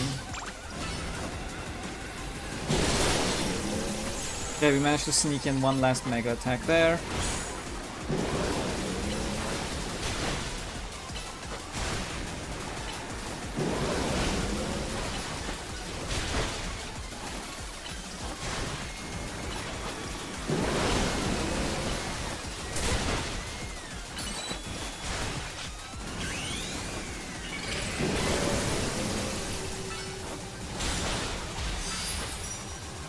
There we go.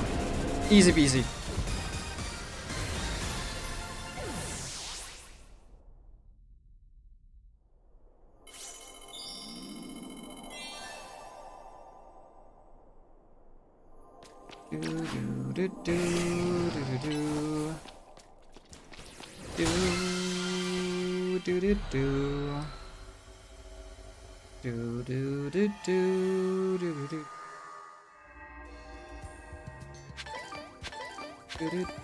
Now we need a bench.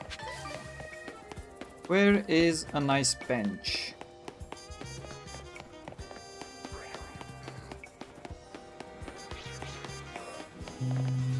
That place only has haunted benches. We need nice benches. I agree with you that Aincrad nostalgia is probably over and probably not even releasing Aincrad itself.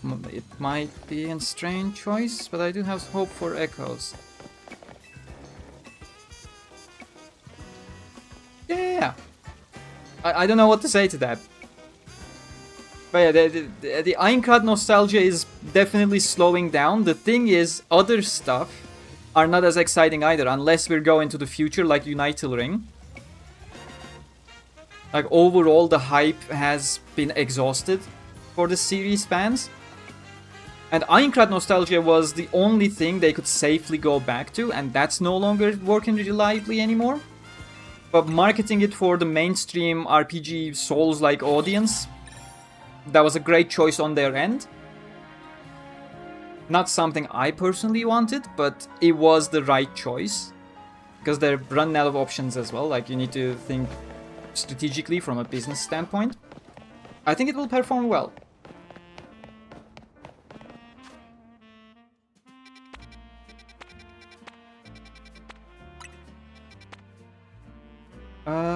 What is that?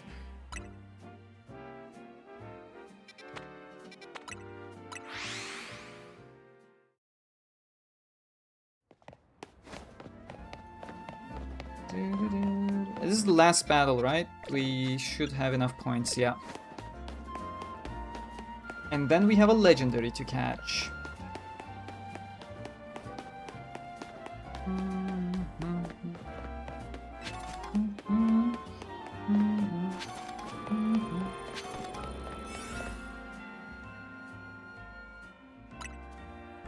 Oh, I need to make a new donut as well. We need a 5-star donut for the legendary. Unless they give us a specific recipe.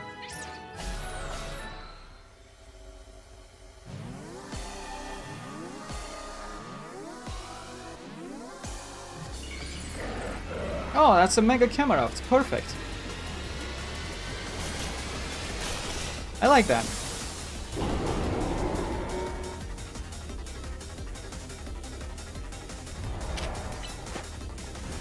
I got 2 chainable super effective attacks, so that's good.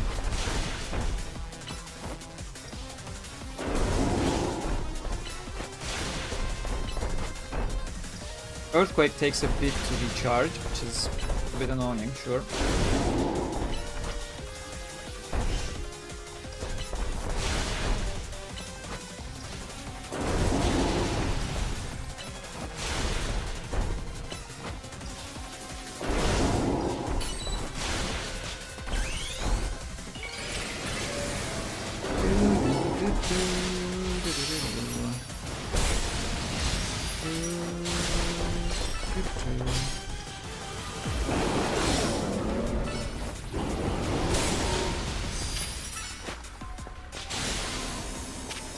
No, please go for this.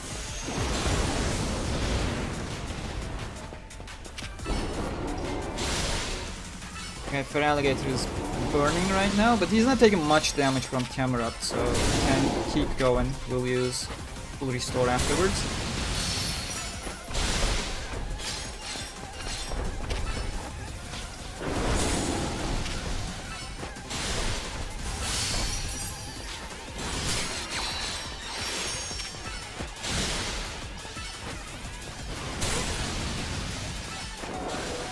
Okay, we need to use now.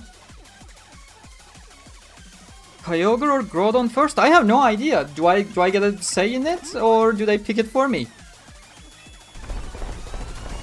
If so, I'll go with Kyogre first because that's more my thing.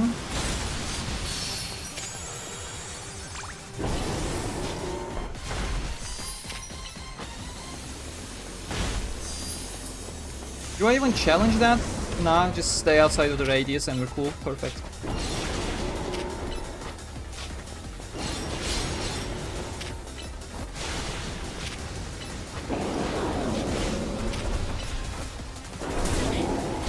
Oh, we're plenty ahead of time. Look at that. Beautiful.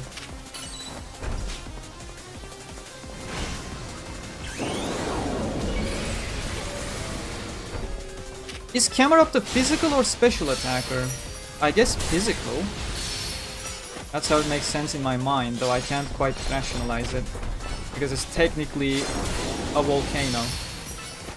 That feels a bit more special because it's lava and stuff.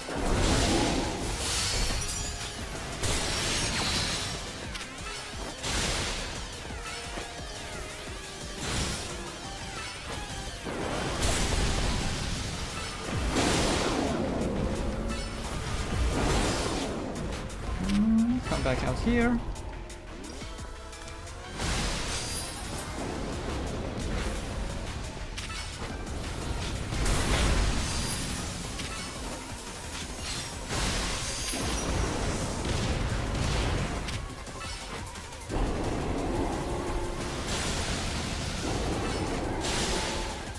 Seems like I got hit by some explosions. It looks like we're fine.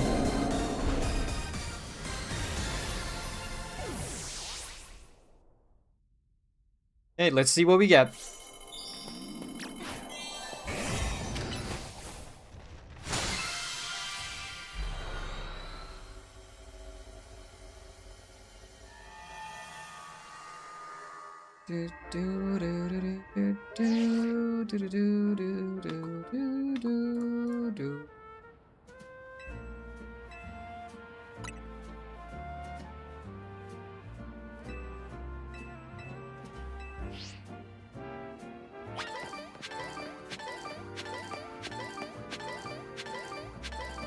Okay, first, what am I supposed to do? Meet Corbo? No, go to Corbo Nova Cafe.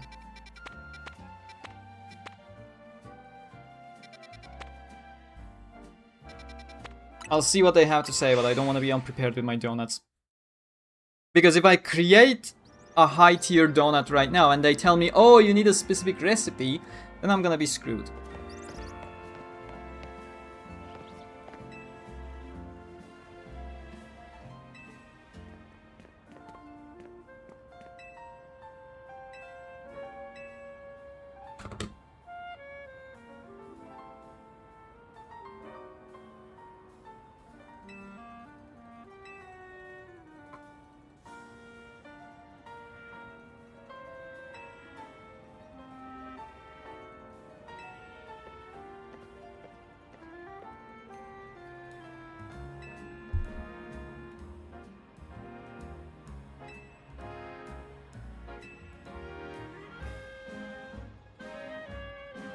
I do not agree with either statement.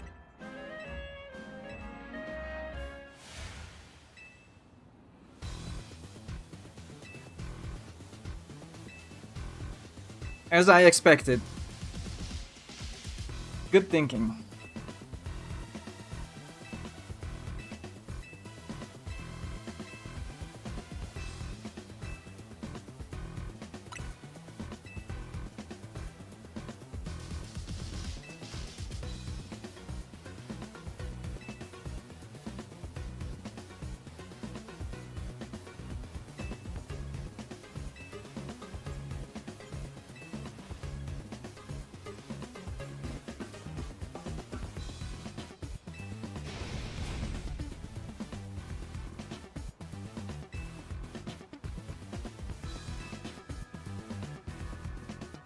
Sure, you got a mini chuckle from me.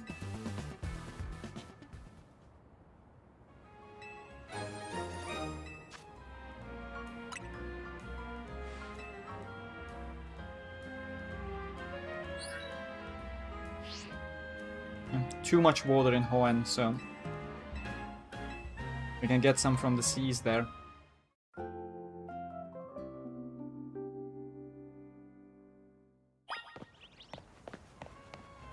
Bring salt to Ansha. Do we have the taste profiles? Are the two gonna be wildly different, so we actually do get a choice which one to take? Let's see. Even the 4-year-old has a phone.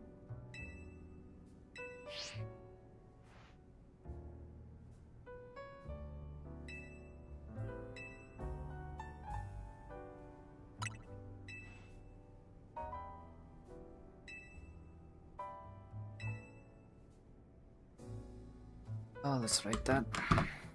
I mean, the game has a checklist, sure, but it only marks it when you've gone over the threshold, so...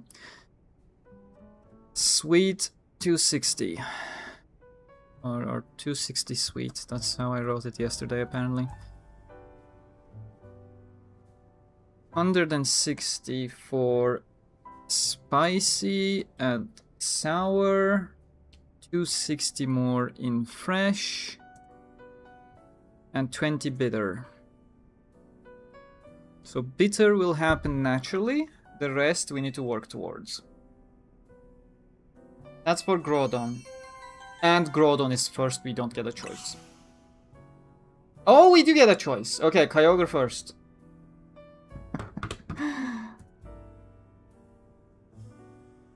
$50 sweet and spicy. 210 sour. 180 bitter. 370 in fresh. What the?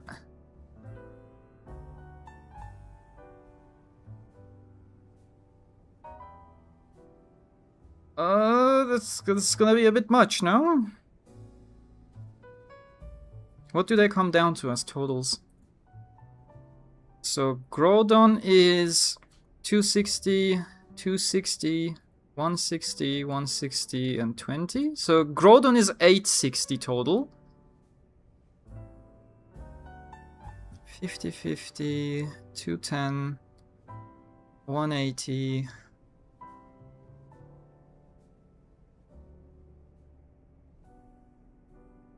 $370. They're both 860, okay.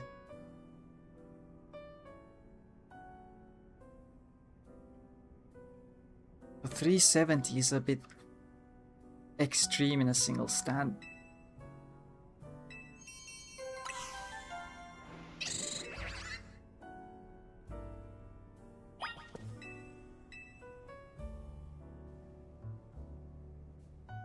Oh, which one is Omega Ruby, Alpha Sapphire? Should be Alpha.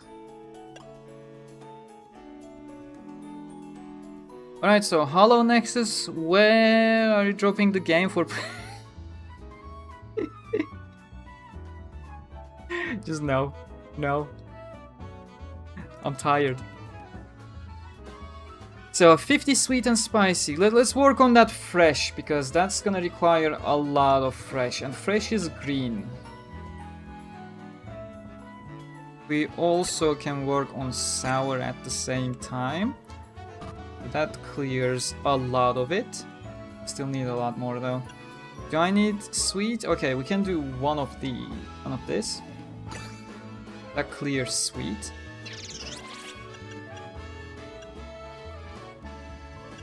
Actually, drop that. Pretty sure we can go with this one. Let's clear that fresh, absolutely, because that's the hardest one to do. Okay, we got close enough. Bitter needs to be 180, so we need to work on bitter. That is the light blue. What else do I need? Some spicy, so let's clear that.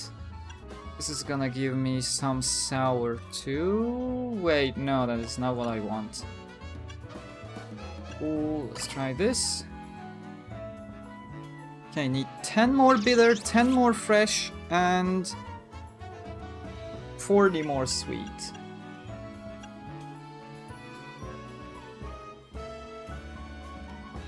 It's not the one.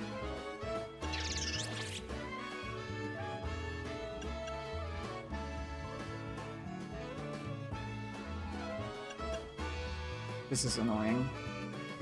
It gives me spicy as well. I don't want spicy. And use bitter and fresh. That's it? Okay, yeah, let's find something sweet. Like super sweet. I guess it's gonna be this one.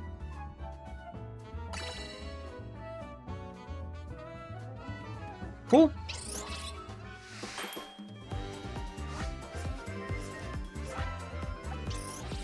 The trailer took me very little. The trailer took me like a week, and I wasn't even working too seriously. What took long was the actual animation, because we have multiple people at different layers of the tasks.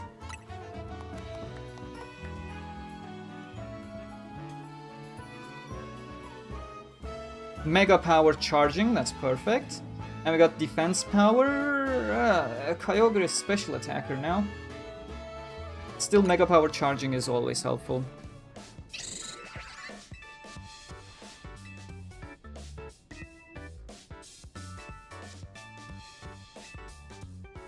And I can try brute forcing with Feraligatr. Or we can go with Gardevoir because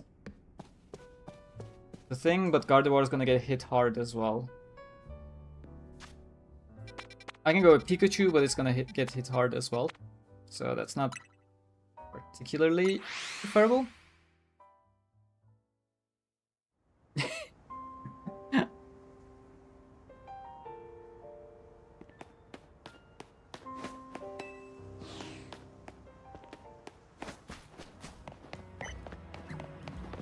Oh, come on! Where are stairs?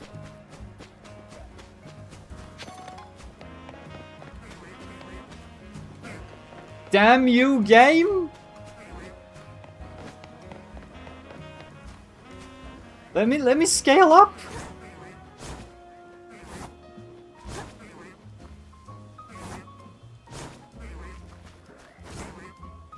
This is like super annoying. Unbelievable.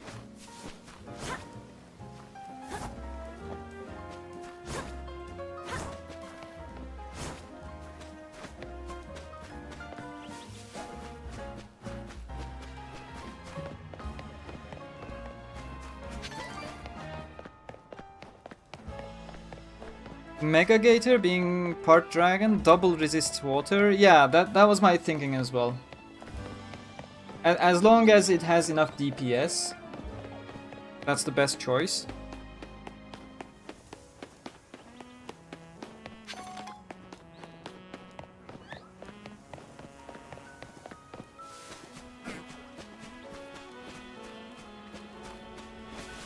Oh, Corina's with us, so we're not gonna be alone.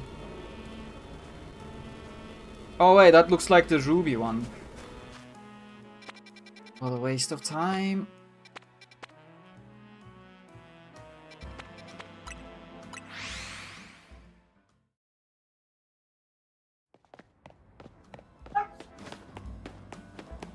Is it gonna be on the roof or is it gonna be down in the sewers?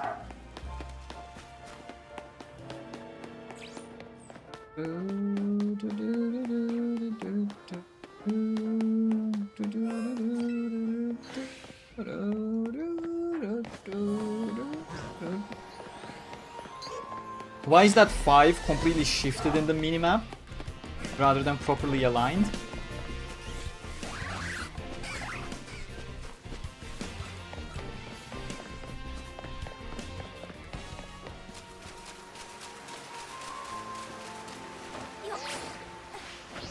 He's faster than us.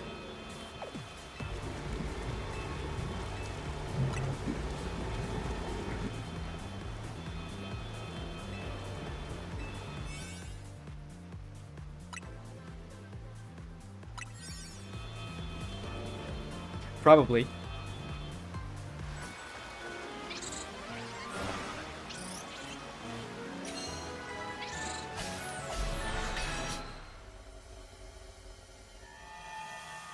Let's see what we got.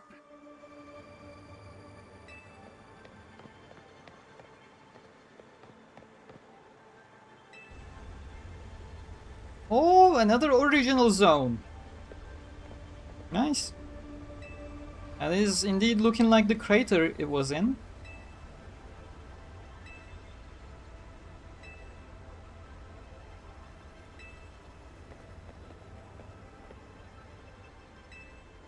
I mean, this is certainly better than Xerneas and Unital just randomly appearing within the city. No idea what they were thinking there. Oh, look at Kyogre, that looks really nice.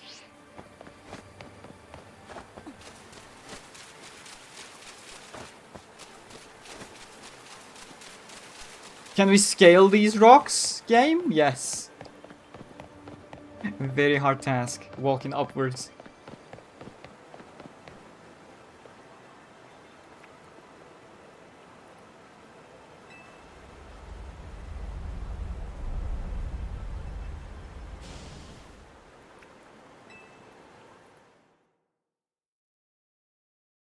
Are we gonna get a cutscene? Oh, we will. Nice. Oh, Kyogre's music as well.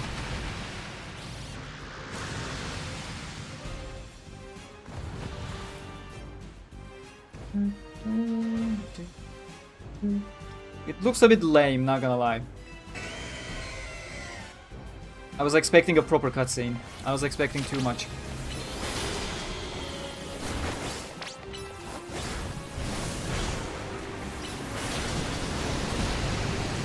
Oh, Surf is looking really cool. Was that a special attack or the actual Surf? Do other Pokemon use Surf like that?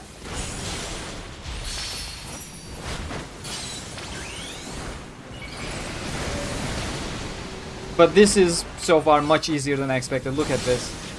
We already did considerable amount of damage, even in our normal form. Oh, because it's gonna have a primal. Yeah, okay, that makes more sense.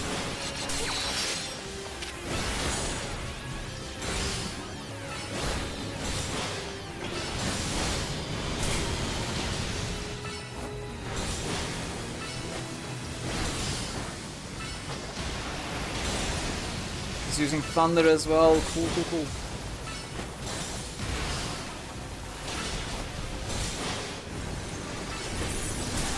Ow.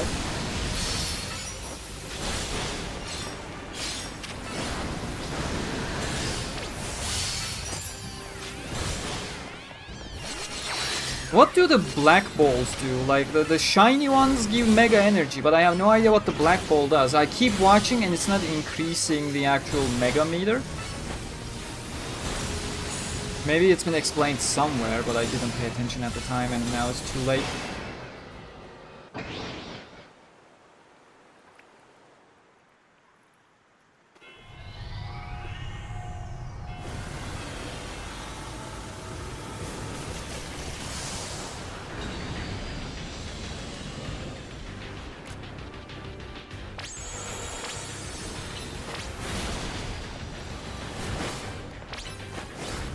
Okay, we're entering with like 20% time gone.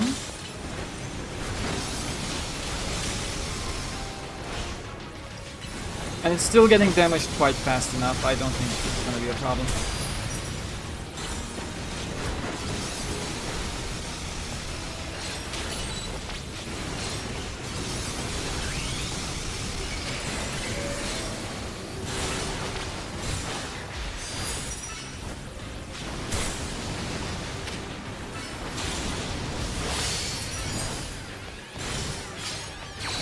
Okay, black one also increases mega energy a bit. So what's the difference between the shiny one and the black one?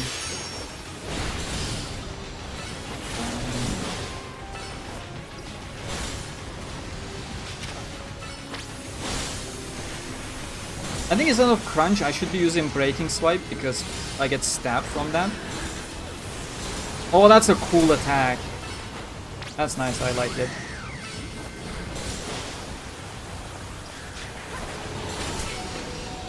And it fucking hurts. How did 4x defense? What happened?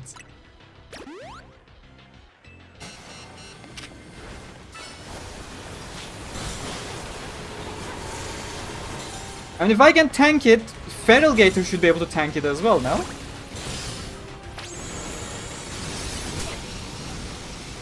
Oh, we are actually gonna die here. If it keeps attacking me. Okay, I'm not worried about Thunder.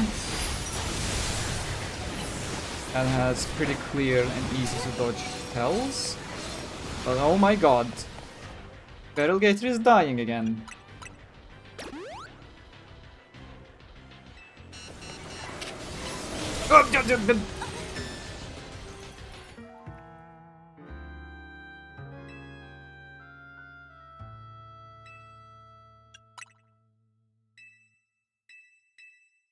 Yeah.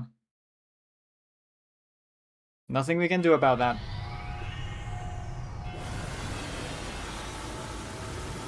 I should have just dodged straight away.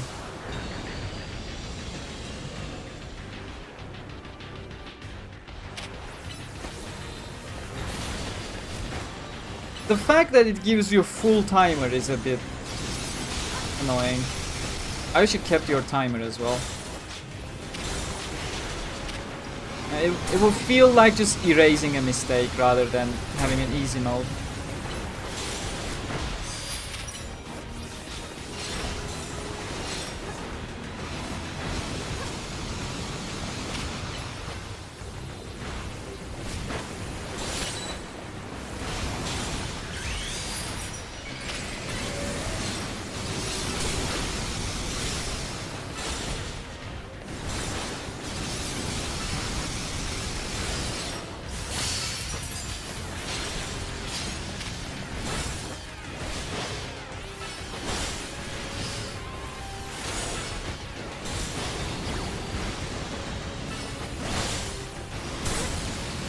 I think it's setting up for that central thingamajiggy attack. If I can stagger it.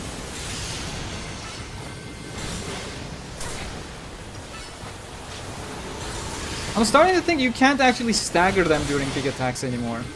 Like that was part of a mechanic back during the main game.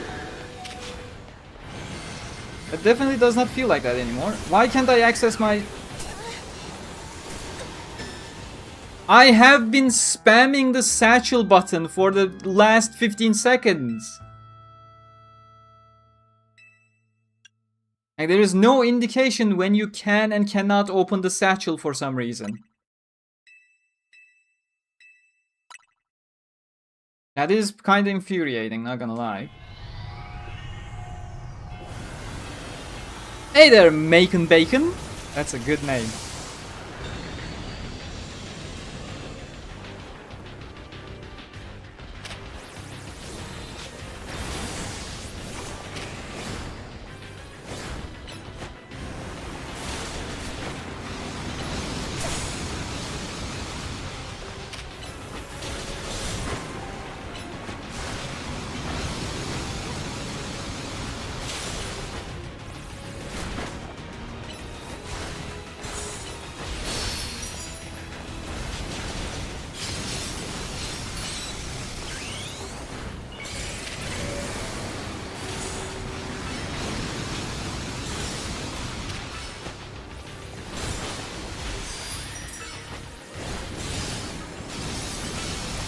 Oh, that was near miss. Good.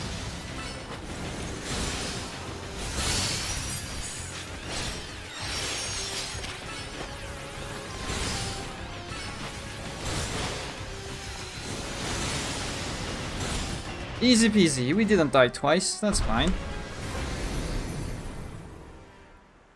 Maybe super effective stab attacks from strong mega. You can potentially. But at that point, I don't care enough. Like, there's no difficulty that pushes me there. Okay, we can pick our Pokeball again.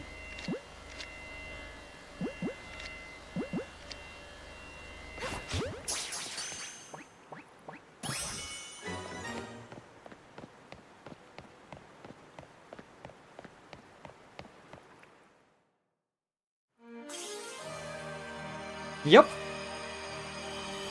I just did. Thankfully, the game makes it really easy. And we got our Primal Stone as well.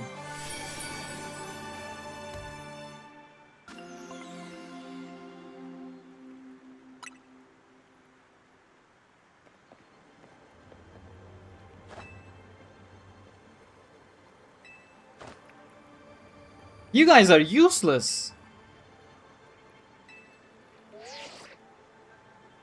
Corina was fighting with fighting types.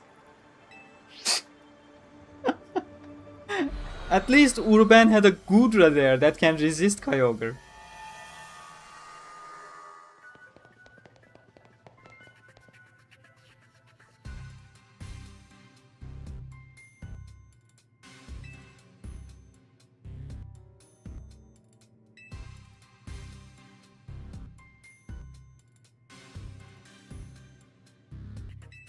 In play where?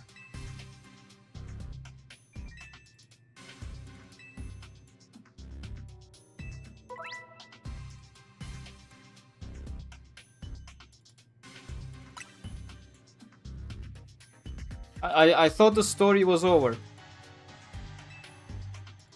I thought the play was over because we completed Darkrai's thing. We were now just catching legendaries for funsies, no? That there is no real danger.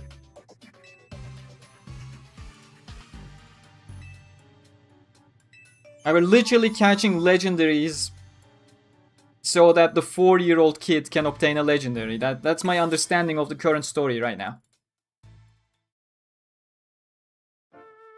What SAO gameplay do you enjoy the most? Hollow Realization and Fractured Daydream are my favorites.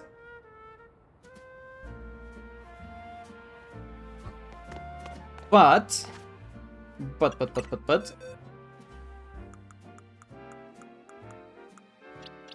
already in box 31, 32 is final.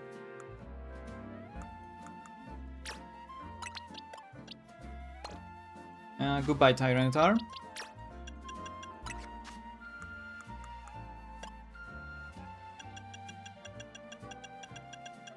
It's Blue Orb, right?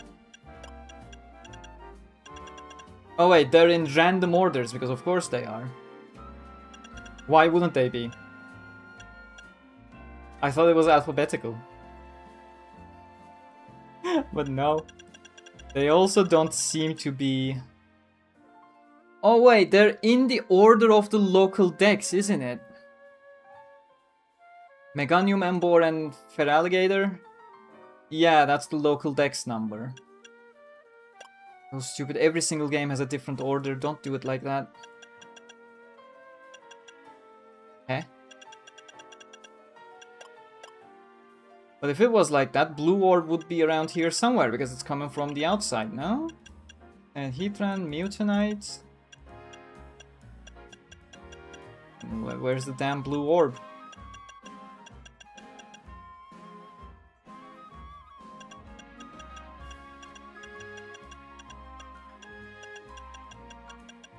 Am I just not seeing it?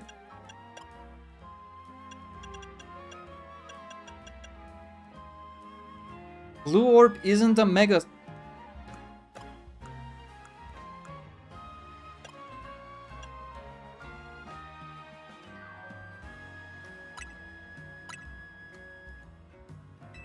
That's the stupidest thing. Just because it's a random magical stone that that turns it into its primal form, doesn't mean it shouldn't be in the exact same category where the mechanic itself belongs in. Stupidest thing. This game actually infuriates me a lot of the time.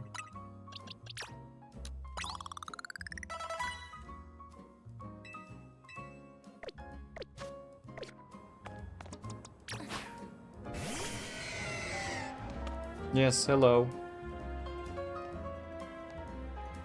He is very excited. Wait, what? Oh, okay.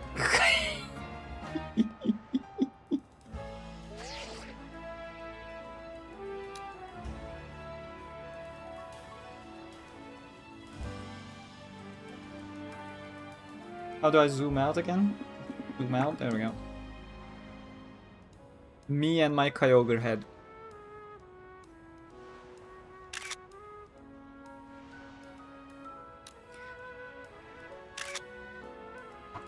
But that's the end of today's stream.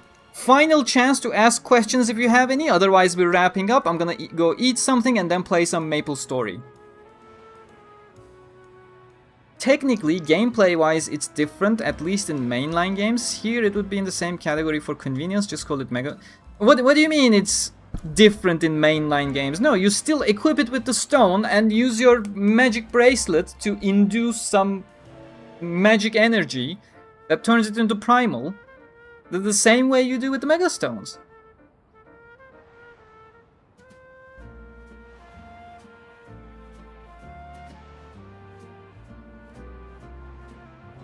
I literally don't see any difference.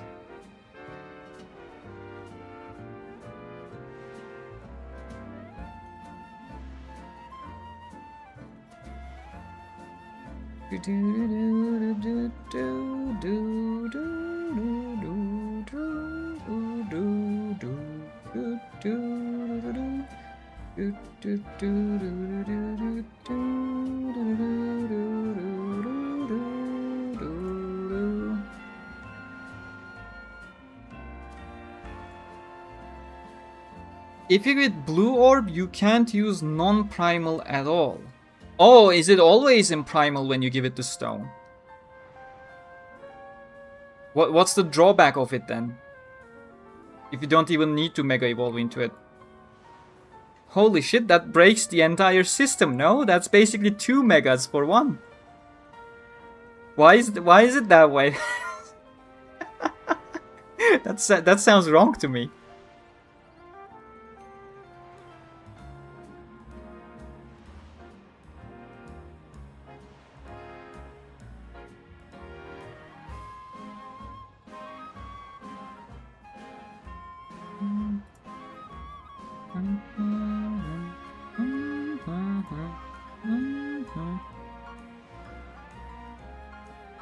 Oh wait, that's correct. You can use both primals and a Mega. Well, isn't Rayquaza also primal? Or is it Mega Rayquaza officially?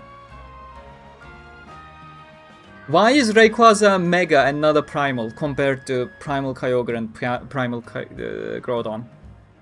Too many questions. I told you to ask me questions. I'm the one asking questions to you.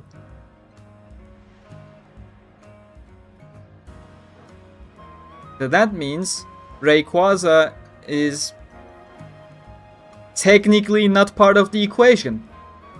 Rayquaza is just a random Pokemon who got tired of the bullshit between the 2 primals now. That's what it boils down to.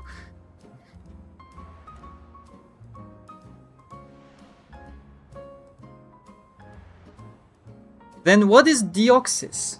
I actually had that question for a long time in my head. Is Deoxys an alien or a Pokemon? Is it an alien Pokemon? Is that mutually exclusive?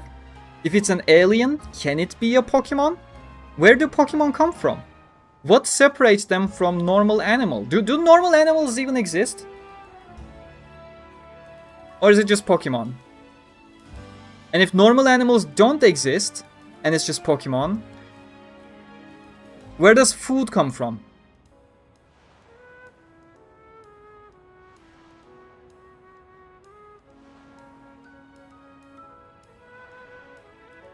Alright, Clefairy comes from the moon, right? Where does Starmie come from?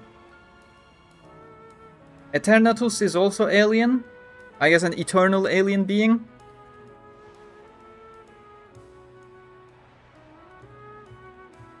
Just rereading Moon Cradle and damn, I feel bad for Asuna. Don't take V19 too seriously. It wasn't adapted to the modern thing all that well. So a lot of characters are pretty much off character.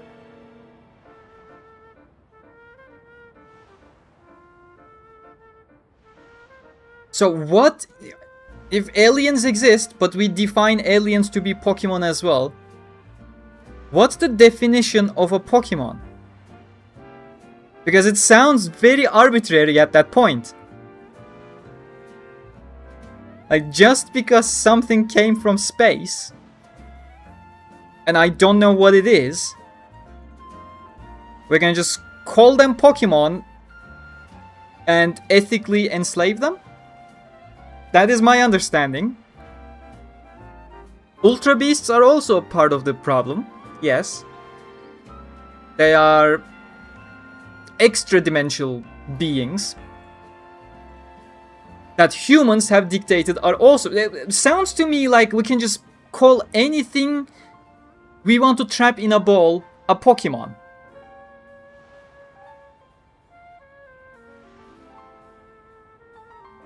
How does the Pokeball know it's a Pokemon?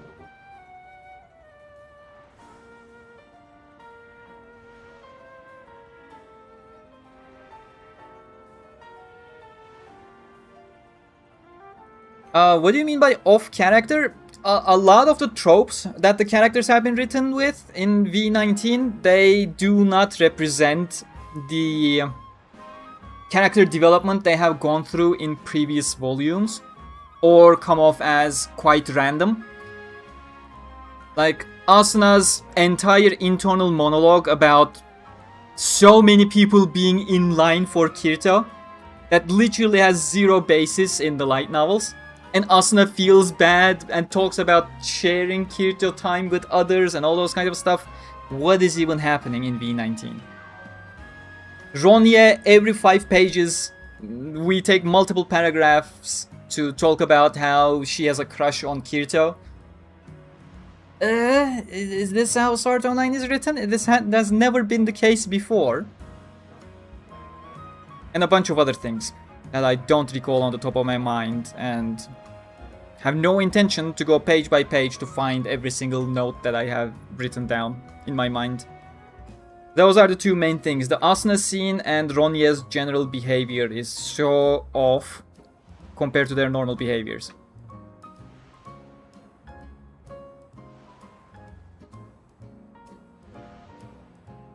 Did you see the Echoes of Aincrad clip with Asuna and Liz? Yeah. I'm waiting Gishmenas to translate it.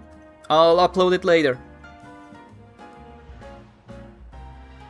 It's not Echoes of Aincrad, by the way. That should be Unanswered Butterfly.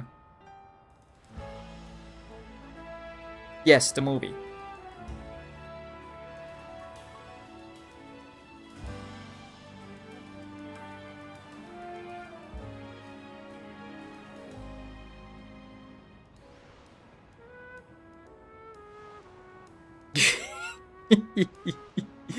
Thank you, appreciate it.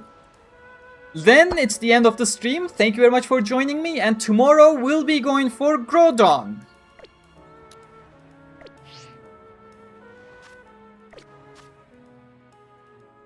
Ah, the survey points didn't... Oh, right! We have access to the other one as well. We just need additional donuts to be able to do it. Yeah, okay, that's gonna be good. Does Kyogre come with max IVs? I do want to see that actually first. Nah, okay, we need to use some caps on her. I say. I don't think they have genders. They're legendary, mythical, primordial beings. Yeah, no gender here, and no gender for this one as well.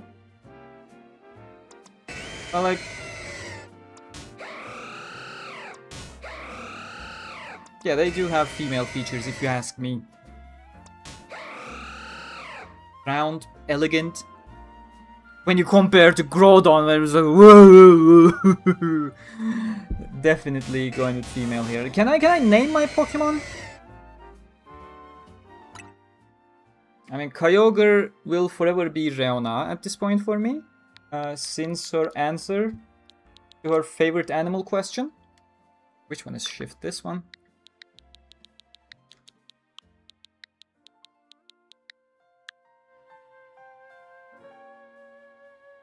Groudon's name is still up for grabs.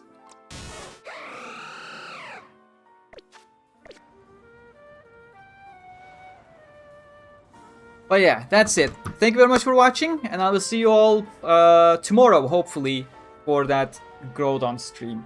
Hopefully it will take shorter as well. Bye now.